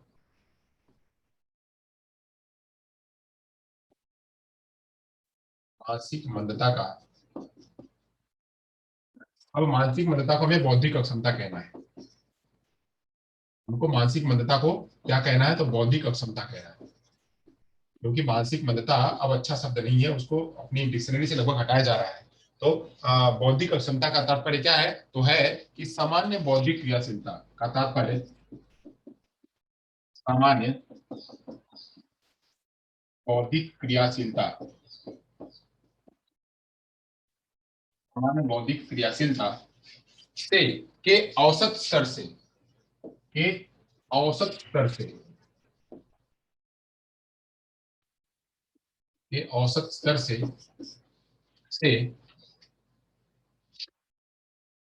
औसत स्तर में अर्थपूर्ण कमी, अर्थपूर्ण कमी कैसे? यहाँ पे मैंने एक बार आपको ग्राफ बताया हुआ था, ग्राफ आपको अगर याद होगा तो मैंने ये लर्निंग का ग्राफ बताया हुआ था, ये कर्व बताया हुआ था, कर्व। तो कर्व मैंने बताया हुआ था, ये औसत है, ये औसत है 100, 100 के नीचे, 100 के नीचे इधर जो है या 90, 90 और यहाँ से 109, ये तो होते हैं औसत, ये होते हैं औसत। अब इसके ऊपर, इसके ऊपर जो जाएंगे यह जो है वो, ये उनकी बुद्धि बढ़ती है, जहाँ पे सृजनात्मकता, क्रिएटिविटी और गिफ्टेड ये लोग बढ़ते जाएंगे। अब यहाँ से जो नीचे आएंगे, नीचे आएंगे तो यहाँ के बाद जो आएंगे, यहाँ से वो एवरेज के नीचे आएंगे। यहाँ पे ये एवरेज, एवरेज से नीचे मतलब स्लो लर्नर, स्लो लर्नर से मंद बुद्धि से नीचे आएंगे। तो जो अब ये इससे नीचे जो सामान्य लोग, देखिए यहाँ पे सामान्य है, ये सामान्य है, सामान्य से जब नीचे आ रहे हैं, तो सामान्य से जब नीचे आ रहे हैं तो नीचे जितना आते जाएंगे वो जो है वो मंदबुद्धिता का कारण होता जाएगा। हमारे से यहाँ तक आ गए तभी चलो ठीक है, स्लो लर्नर इसको मानेंगे, बट स्लो लर्नर से और नीचे आ रहे हैं, इसका बुद्धि का स्तर और नीचे हो रहा है। तो बुद्धि का स्तर जब और नीचे होगा तो यहाँ होगा, यहाँ होगा, यहाँ होगा, ये सारे लोग क्या होंगे, ये सारे लोग मंद बुद्धि की कैटेगरी में आएंगे। तो वही कह रहा है यहाँ पे, मानसिक मंदता का तात्पर्य मानसिक मंदता का तात्पर्य सामान्य बौद्धिक क्रियाशीलता से, यानी सामान्य बौद्धिक क्रियाशीलता से नीचे के औसत स्तर में अर्थपूर्ण कमी, यानी अर्थपूर्ण कमी हो या कमी होने लगे, उसे कहेंगे क्या? उसे कहेंगे मानसिक मंदता या बौद्धिक अस्वस्थता।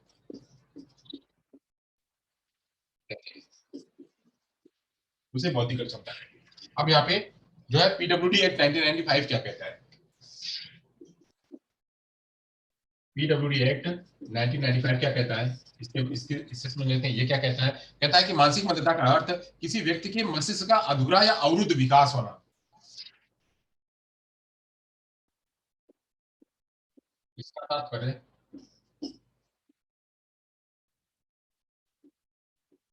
किसी व्यक्ति के मस्तिष्क का अधूरा विकास या अवरुद्ध विकास या अवरुद्ध विकास अवरुद्ध विकास की दशा है, की दशा है जो जो विशिष्ट रूप से असामान्य बुद्धि के लक्षण को दिखाता है, जो विशिष्ट रूप से असामान्य बुद्धि के लक्षण को दिखाता है, के लक्षण को दिखाता है। क्या इसका तात्पर्य क्या है कि एक व्यक्ति जिसका मस्तिष्क जो है अधूरा विकास हुआ हो या अवरुद्ध विकास हुआ हो, उसकी दशा है, इसमें विशिष्ट रूप से उसकी असामान्य बुद्धि के लक्षण दिखाई पड़ते हैं। यानी यही वाला, ये भी ये वाली लाइन ये भी वही कह रहे हैं कि व्यक्ति के अंदर में असामान्य बुद्धि जो है वह दिखाई पड़ेगी। ये वाला ग्राफ जो है, इस ग्राफ को पीडब्ल्यूडी एक्ट भी वही समझा रहा है कि असामान्य बुद्धि जो है उसकी विकसित हो, लक्षण उसके अंदर में दिखाई पड़े। सामान्य ना हो, असामान्य हो, और सामान्य से नीचे होगा वही असामान्य होगा, तो उसको कहेंगे हम ये मेंटल रिटार्डेशन या इंटेलेक्चुअल डिसेबल। चलिए, ये हो गया हमारा, इसकी परिभाषा हो गई। इसको पढ़ने पढ़ाने के बहुत सारे तरीके हैं। इनको जो है ये इंटेलेक्चुअल डिसऑर्डर बच्चों में 3 प्रकार के होते हैं। एक होते हैं एजुकेबल, दूसरे होते हैं ट्रेनेबल और होते हैं कस्टडिएबल। इनके प्रकार 3 होते हैं, एजुकेबल, ट्रेनेबल और कस्टडिएबल। इनके 3 प्रकार होते हैं। मैंने हियरिंग इम्पेयरमेंट नहीं बताया क्योंकि वो आप जानते हो, या हियरिंग इम्पेयरमेंट को भी हम कह सकते हैं। तो वहां पे हम कह सकते हैं जो कंडक्टिव हियरिंग लॉस और sensory neural hearing loss, mixed hearing loss, ये उसके प्रकार हैं। ये जो है उसके प्रकार है। तो वो उनको 3 प्रकार में हम मेनली 3 प्रकार में जानते हैं। एक सेंट्रल हियरिंग लॉस होता है, एक फंक्शनल हियरिंग लॉस होता है। तो वो 2 अलग होते हैं, बट 3 मेन होते हैं। Conductive hearing loss, sensory neural hearing loss और मिक्स्ड हियरिंग लॉस के 3 प्रकार होते हैं। जबकि यहाँ पे भी हम 3 रूपों में ही जानते हैं। इंटेलेक्चुअल डिसेबिलिटी को ही 3 रूपों में जानते हैं। एक को कहते हैं एजुकेबल,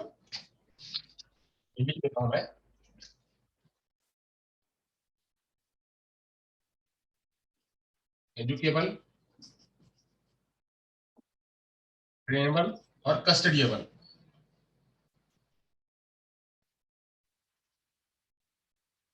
कस्टडिएबल यानी ऐसे लोग जिनको एजुकेट कर सकते हैं, ऐसे लोग जिनको हम शिक्षा दे सकते हैं, शिक्षा में ला सकते हैं, उनको बैठा सकते हैं। यानी स्लो लर्नर तक के लोगों को जो है इनको बैठा सकते हैं, पढ़ा सकते हैं।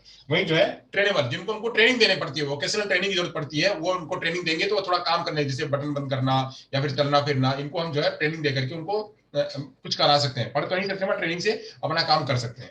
वही कस्टडी, जिनको की कस्टडी में रखना पड़ता है, जिनके लिए जो है मेंटल हेल्थ एक्ट जो हमने बताया 1987 में जो आया था, मेंटल हेल्थ एक्ट इन्हीं लोगों के लिए बनाया गया। कस्टडिएबल के जो लोग इधर उधर से या तो खुद को हार्म करते हैं या दूसरों को हार्म करते हैं, तो उनको कस्टडी में रखना पड़ता है। तो कस्टडिएबल को भी मेंटल रिटार्डेशन में रखा गया। हालांकि इसकी कैटेगरी एक और आती है, वो कैटेगरी हम चर्चा करते हैं आगे, मेंटल इलनेस। चलिए अब हम पढ़ेंगे मेंटल इलनेस। अभी तो हम मेंटल इलनेस बाद में पढ़ेंगे। अभी हम पढ़ लेते हैं, ये मेंटल रिटार्डेशन में 3 रूप आते हैं। मेंटल रिटार्डेशन की कैटेगरी में 3 आते हैं, यानी जहां पे मस्तिष्क से संबंधित जो विकार होते हैं या उससे संबंधित जो तकलीफ है, उसके अंदर 3 आते हैं। एक होता है लर्निंग डिसेबिलिटी, एक होता है इंटेलेक्चुअल डिसेबिलिटी और होता है ऑटिज्म स्पेक्ट्रम डिसऑर्डर। अभी हम सबसे पहले ये हमने पढ़ लिया, हम पढ़ते हैं एसएलडी को पढ़ते हैं। अब यहाँ से इस कैटेगरी में, यानी फिजिकल डिसेबिलिटी के कैटेगरी में 10 और इंटेलेक्चुअल डिसेबिलिटी की कैटेगरी में 3। फिजिकल डिसेबिलिटी के कैटेगरी में 10 और इंटेलेक्चुअल डिसेबिलिटी की कैटेगरी में जो 3 है, उनकी चर्चा करते हैं। 3 में एक है अधिगम अक्षमता, अधिगम अक्षमता यानी स्पेसिफिक लर्निंग डिसेबिलिटी।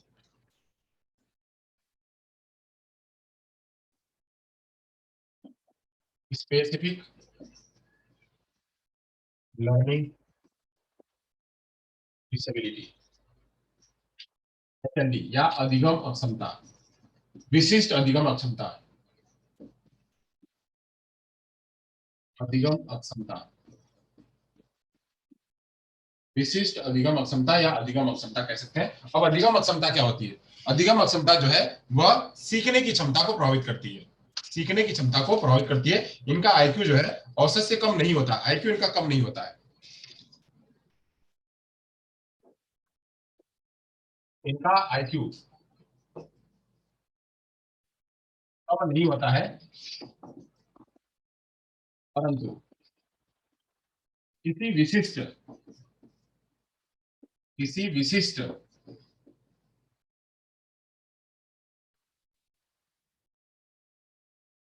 क्षेत्र में समझने में कठिनाई महसूस करते हैं, समझने में कठिनाई महसूस करते हैं। किसी विशिष्ट क्षेत्र में जो है कठिनाई में यह इसमें इनको कठिनाई महसूस होती है। अब यह जो है इनको प्रत्यक्षीकरण में या स्मृति में समस्या होती है। ऐसे बालक को स्मृति एवं प्रत्यक्षीकरण में समस्या होती है,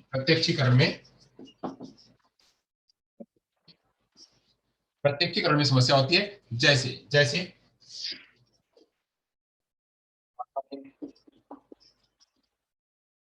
गणित में, पढ़ने में, लिखने में, समझने में, पढ़ने में, लिखने में, समझने में और लिखने में। मस्तिष्क में किसी एक इम्बैलेंस की वजह से, मस्तिष्क में किसी एक इम्बैलेंस की वजह से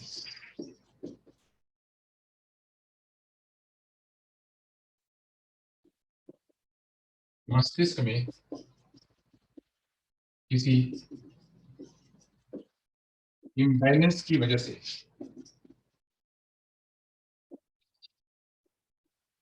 ऐसा होता है, मस्तिष्क में किसी इम्बैलेंस की वजह से ऐसा होता है। अब यहाँ पे इसके जो प्रकार है,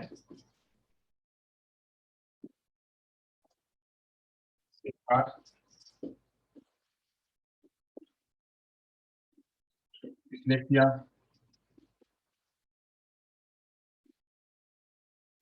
डिस्कैलकुलिया,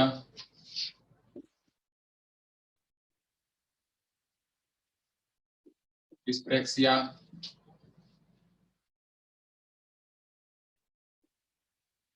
डिस्फेजिया, डिस्फेजिया, ये सब इसके क्या है, ये सब इसके प्रकार है। डिस्लेक्सिया, डिस्कैलकुलिया, डिस्प्रेक्सिया, डिस्फेजिया, ये सब प्रकार है। इसकी भी चर्चा हमने पढ़ा दिया हुआ है, मैंने विस्तार में इसको पढ़ा दिया हुआ है। डिस्लेक्सिया के बारे में पढ़ा दिया हुआ है, डिस्कैलकुलिया के बारे में पढ़ा दिया हुआ है, डिस्प्रेक्सिया के बारे में पढ़ा दिया, डिस्फेजिया के बारे में पढ़ा दिया हुआ है। जब मैं डिसऑर्डर पढ़ा रहा था उसमें ये भी चर्चा हो चुकी है। तो लर्निंग डिसेबल में यहाँ पे होता है लर्निंग डिसेबल भी फिनिश। चलिए अब आगे चलते हैं, स्वलीनता के बारे में चर्चा करते हैं। स्वलीनता क्या है? Autism spectrum disorder, autism spectrum disorder क्या है इसकी चर्चा कर लेते हैं। जो बच्चे अपने में खोए रहे, जो बच्चे अपने में खोए रहे, इनका इमोशन जो है वह ठीक नहीं होता है, इमोशनली या इम्बैलेंस होते हैं, इमोशनली डिस्टर्ब रहते हैं, इमोशनली डिस्टर्ब रहते हैं या हमेशा अपने आप में खोए रहते हैं, हमेशा अपने आप में खोए रहते हैं। स्वलीन मतलब अपने आप में खोए रहना, स्वलीनता, ऑटिज्म स्पेक्ट्रम डिसऑर्डर। इसको परवेसिव डेवलपमेंटल डिसऑर्डर भी कहते हैं, पीडीडी, परवेसिव डेवलपमेंटल डिसऑर्डर भी कहते हैं। एक डेवलपमेंटल डिसऑर्डर है,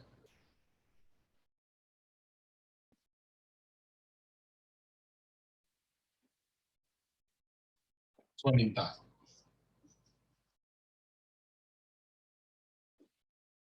ऑटिज्म स्पेक्ट्रम स्पेक्ट्रम डिसऑर्डर, इसकी चर्चा करते हैं। तो ऑटिज्म स्पेक्ट्रम डिसऑर्डर जो है यह एक विकासात्मक दिव्यांगता है। यह क्या है? स्वलिनता एक विकासात्मक दिव्यांगता है। विकासात्मक दिव्यांगता है यानी डेवलपमेंटल है, या जैसे जैसे आगे बढ़ती है ऐसे ऐसे बढ़ती जाती है, दिव्यांगता है। इसमें सबसे अपने आप में खोए रहते हैं, अपने आप में खोए रहते हैं। ऐसा जो ऑटिज्म शब्द है, वह ऑटिज्म शब्द सबसे पहले 1938 में, वियना यूनिवर्सिटी, वियना यूनिवर्सिटी के वियना यूनिवर्सिटी के हैंस हैंस एस्पर्जर ने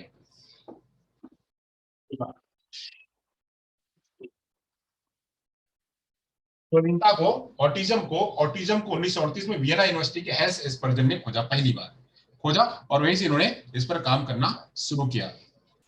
अब इसमें इन बच्चों के लक्षण क्या दिखाई पड़ते हैं? तो बच्चे जो है वह सामाजिक अंतःक्रिया नहीं कर पाते हैं। सामाजिक अंतःक्रिया, सोशल इंटरेक्शन नहीं कर पाते हैं, सामाजिक अंतःक्रिया नहीं कर पाते हैं, सामाजिक अंतःक्रिया नहीं कर पाते हैं। और क्या नहीं कर पाते हैं? ये बच्चे जो है वह एक ही चीज को बार बार दोहराते हैं, बार बार दोहरा करके करते हैं,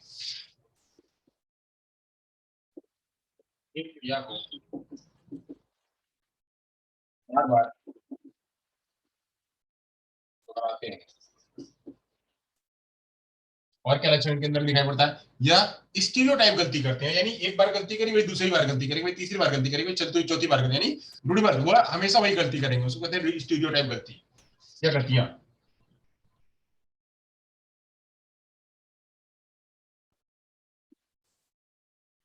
स्टीरियोटाइप स्टीरियोटाइप की गति, यहाँ पे मैं गति लिखता हूं कि गति होती है, यानी वही जो पुराने धैर्य की गति है वही अभी होगी। जो पहले गति है उसको कितना भी कह दो कि तेज चलो तो वो तेज नहीं चलेगा, वो अपनी गति से धीरे धीरे धीरे धीरे धीरे धीरे चलेगा। तो होते हैं, उसे कहते हैं स्टीरियोटाइप की गति, या उसे हम कहते हैं जो है वह क्या, ऑटिज्म स्पेक्ट्रम डिसऑर्डर। यहाँ इनकी दिनचर्या में जो कोई परिवर्तन नहीं होता है, इनकी दिनचर्या में कोई परिवर्तन नहीं होता है, कोई परिवर्तन इनकी दिनचर्या में नहीं होता है। ये ऐसे बच्चों में भावनात्मक कमी पाई जाती है, ऐसे बच्चों में भावनात्मक कमी पाई जाती है, ऐसे बच्चों में भावनात्मक कमी पाई जाती है, और ये शैक्षिक इन्हीं की वजह से इनका जो एजुकेशन है वह पीछे रह जाता है। तो यह मैंने आपके सामने स्वलिनता प्रस्तुत करी। स्वलिनता के भी प्रकार है, वह एक इसी का ऑटिज्म स्पेक्ट्रम डिसऑर्डर है, दूसरा परवेसिव डेवलपमेंटल डिसऑर्डर है, दूसरा परवेसिव डेवलपमेंटल डिसऑर्डर है। तो यह भी जो है देखने को मिलता है। चले, यहां तक हो गया, ये हमारा मेंटल रिटार्डेशन था, मेंटल रिटार्डेशन फिनिश हुआ। अब यहां से थोड़ा सा देख लेते हैं मेंटली इलनेस, मेंटली इलनेस देखते हैं, मेंटली इलनेस की बात कर लेते हैं। मानसिक बीमारी, मानसिक बीमारी में चर्चा कर लेते हैं। मानसिक बीमारी क्या है? मानसिक बीमारी के बारे में बात करते हैं जिसका मानसिक स्वास्थ्य खराब हो, मानसिक स्वास्थ्य यानी मस्तिष्क के रूप में वह बैलेंस ना हो, तो उसे कहते हैं मानसिक बीमारी। उसे मानसिक बीमारी कहते हैं। क्या लेते हैं, बीमारी के रूप में है अलग से, इसको अलग से, पहला तो फिजिकल डिसेबिलिटी था, दूसरा था जो है वो इंटेलेक्चुअल डिसेबिलिटी, और तीसरा है मानसिक बीमारी। तो मानसिक बीमारी में देख लेते हैं।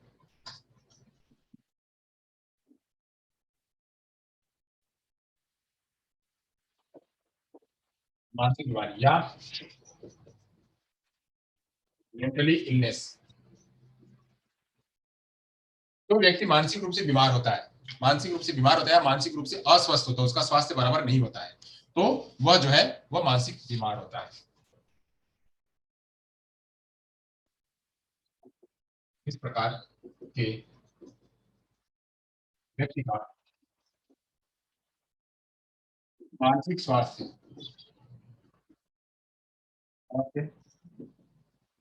ठीक नहीं होता है। इस तरह के व्यक्तियों का मानसिक स्वास्थ्य जो है वह ठीक नहीं होता है। यह व्यवहार, इनके असामान्य व्यवहार या कुसमायोजित व्यवहार करते हैं। ये असामान्य व्यवहार या कुसमायोजित व्यवहार करते हैं। ऐसे व्यक्ति असामान्य व्यवहार या कुसमायोजित व्यवहार करते हैं। इनको इनको अलग अलग नामों से भी जानते हैं। इनको जो है मनोरोग, मानसिक रोग, इनको मनोरोग, मानसिक रोग, इनको मनोरोग, मानसिक रोग, मानसिक बीमारी या मानसिक विकार, मानसिक बीमारी या मानसिक विकार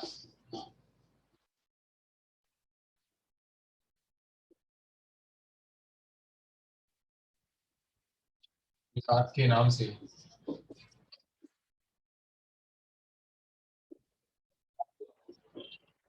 होता क्यों है? ये होता क्यों है? तो जो है एक मेडिकल कंडीशन, ये जो है एक मेडिकल कंडीशन की वजह से होता है। एक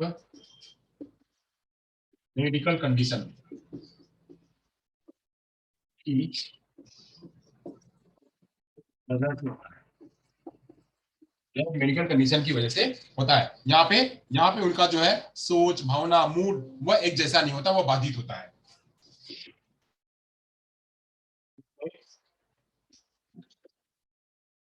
सोच, भावना, मूड, सोच, भावना, मूड, क्षमता आदि बाधित होता है। जो है वो बाधित होता है। अब यहाँ पे कुछ मूड, कुछ जो है बीमारियां, कुछ लक्षण है जो दिखाई पड़ते हैं। कुछ बीमारियां बहुत फेमस फेमस बीमारियां हैं। मानसिक असंतुलन, मानसिक असंतुलन, मेंटल इम्बैलेंस, मानसिक असंतुलन, स्किज़ोफ्रेनिया, स्किज़ोफ्रेनिया, स्किज़ोफ्रेनिया, स्किज़ोफ्रेनिया, फिर बाइपोलर डिसऑर्डर,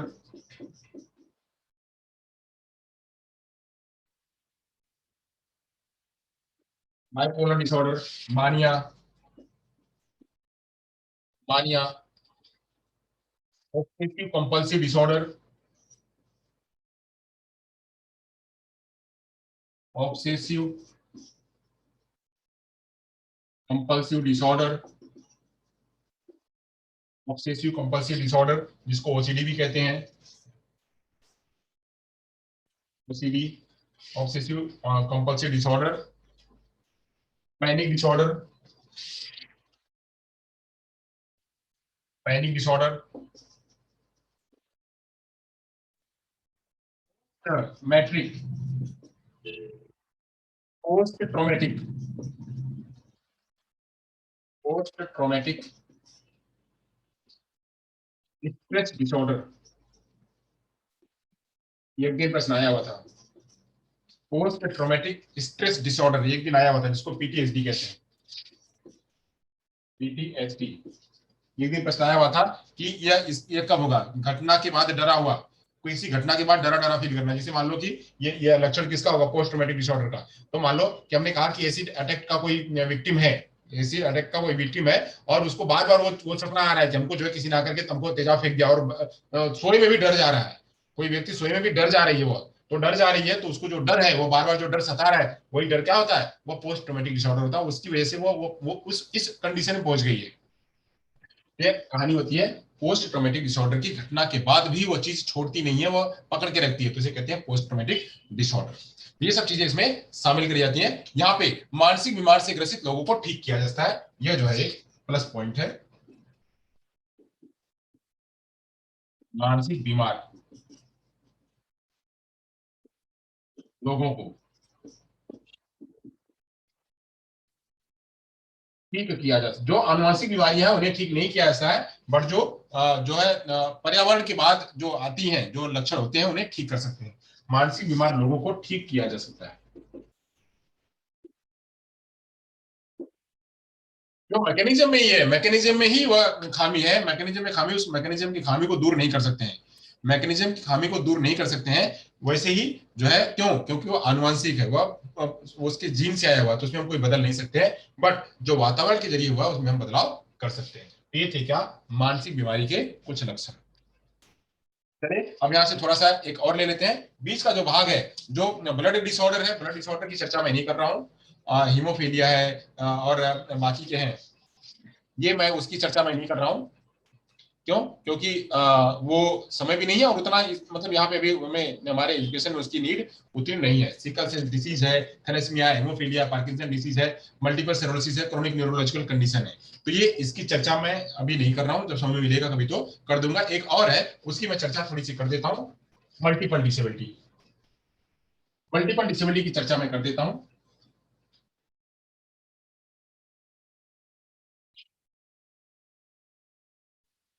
जहां पे एक से अधिक दिव्यांगता आ जाए, जहां पे एक से अधिक दिव्यांगता आ जाए उसे कहते हैं मल्टीपल डिसेबिलिटी। बहुत दिव्यांगता है मल्टीपल डिसेबिलिटी।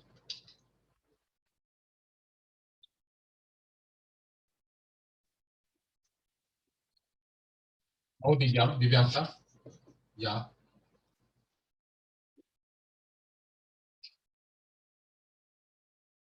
Multiple disability. इसका राष्ट्रीय संस्थान है जिसको कहते हैं NIEPMD,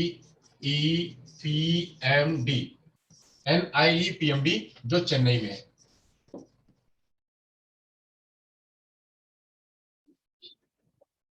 जो चेन्नई में है। National institute of empowerment of person with multiple disability, इसका एक अलग से संस्थान है चेन्नई में। तो ये चेन्नई में संस्थान है इसके बारे में। तो चलिए अब यहाँ बात करते हैं कि होते क्या, इसमें कौन होते हैं। इसमें जो है वो, मान लीजिए कि एक से अधिक दिव्यांगता, एक से अधिक दिव्यांगता वाले बच्चे जो है वो मल्टीपल डिसेबिलिटी की कैटेगरी में आते हैं। एक से अधिक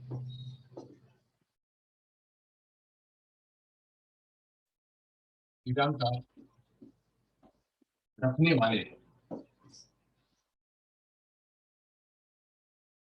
व्यक्ति, या एक से अधिक दिव्यांगता की कंडीशन वाले व्यक्ति, एक से अधिक दिव्यांगता की दशा वाले व्यक्ति मल्टीपल डिसेबिलिटी की कैटेगरी में आते हैं। जैसे जैसे HI plus VI, HI plus VI plus ND, locomotor disability. जैसे HI plus VI plus ID, जैसे HI का लक्षण है उसी में VI का भी लक्षण है, और उसी में ASD का भी लक्षण है, उसी में SD का भी लक्षण है। तो ये सभी क्या है, एक से अधिक दिव्यांगता जहां आ रही है, ये सारी दिव्यांगताओं के कंडीशन जो होंगी वो होंगी, उसे कहेंगे मल्टीपल डिसेबिलिटी। तो अब इनके इन्हीं कंडीशन को दो, ये एक के साथ में दो कंडीशन है, तो एक के साथ में दो कंडीशन, और इनको अगर प्रिवेंट नहीं किया तो तीसरी भी आने की संभावना रहती है।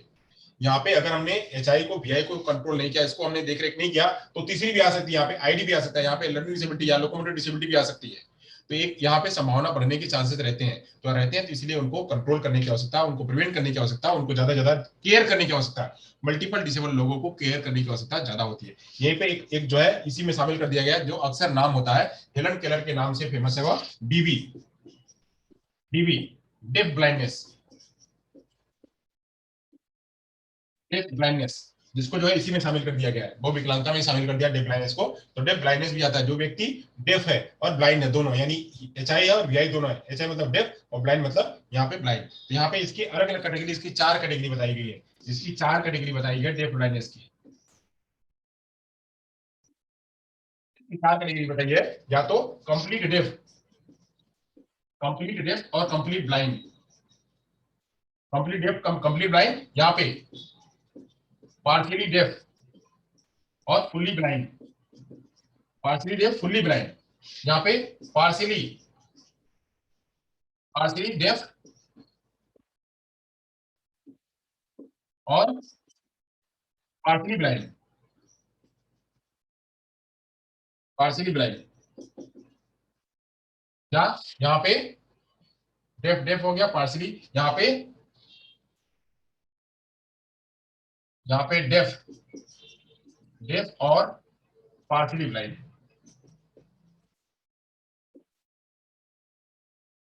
ये या तो ये वाला हो, यहाँ पे देखिए, या तो ये हो पूरा पूरा फुल्ली डेफ और फुल्ली ब्लाइंड हो, फुल्ली डेफ और फुल्ली ब्लाइंड हो, या फिर पार्शियली डेफ हो, यानी उसको दिखाई भी होता थोड़ा, और उसको मतलब सुनाई भी होता थोड़ा, ये हो। ये पूरा पूरा, ये पूरा पूरा, ये आधा आधा, ये पूरा पूरा, ये आधा आधा। यहाँ पे क्या है, यहाँ पे आधा और पूरा, आधा और पूरा। पार्शियली मतलब थोड़ा, पार्शियली मतलब थोड़ा, थोड़ा नहीं आधा कह सकते हैं। यहाँ पे थोड़ा और पूरा, यहाँ पे थोड़ा जो है वो डेफ है और पूरा जो है ब्लाइंड है। यहाँ पे पूरा, यहाँ पे पूरा, पूरा प्लस थोड़ा या आधा, पूरा प्लस थोड़ा या आधा। यहाँ पे पूरा जो है ब्लाइंड है और आधा या थोड़ा ब्लाइंड, पूरा डेफ है और आधा जो है वो ब्लाइंड है। तो इस तरह से इसकी 4 कैटेगरी बनाई गई है। और इसमें deaf blind, deaf blind, deaf plus blind, partially deaf plus blind, partially deaf plus partially blind, और डेफ कंप्लीटली और पार्शियली ब्लाइंड। इस तरह की 4 कैटेगरी बनाई है। या डीबी भी जो है इसी कैटेगरी में आता है। तो इस डीबी को अलग, पहले इसकी दिव्यांगता अलग थी, जिसको अब इसी में शामिल कर दिया है, मल्टीपल डिसेबिलिटी में ही शामिल कर दिया गया। चलिए, तो ये था हमारा आज का जो 21 प्रकार की दिव्यांगताओं का वर्णन जो था वो मैंने आपके बीच में किया। उसमें से कुछ दिव्यांगताएं वह रह गई हैं, उसको हम बाद में कभी समय मिलेगा तो उसको पूरा कर देंगे। अदरवाइज यहाँ पे ये समावेशी शिक्षा का जो चैप्टर है आज यहाँ पे पूरा होता है। कल इसी पे जो पूरे सप्ताह जो है जो कुछ भी पढ़ाया गया उसी पर प्रश्न आएंगे, 40 प्रश्न। उन 40 प्रश्नों के लिए तैयार रहिएगा। अलग अलग प्रकार के प्रश्न आएंगे, वो प्रश्न आपके काम आएंगे। खास डीएसएसबी में आते हैं, डीएसएसबी में खास जो है स्पेशल फील्ड में जो प्रश्न आते हैं वो खास उस पर ही आते हैं। पूरा एक पेपर ही उसी का आता है, तो उससे संबंधित आपको काफी काम आएगा। वायरसेस क्या होते हैं, क्या कैसे इनकी पढ़ाने की तकनीकी है, तरीके हैं, ये सब जो है उसमें आएंगे। चलिए, तो थोड़ा पढ़ लीजिएगा। अब यहाँ से थोड़ा सा प्रश्न ले लेते हैं।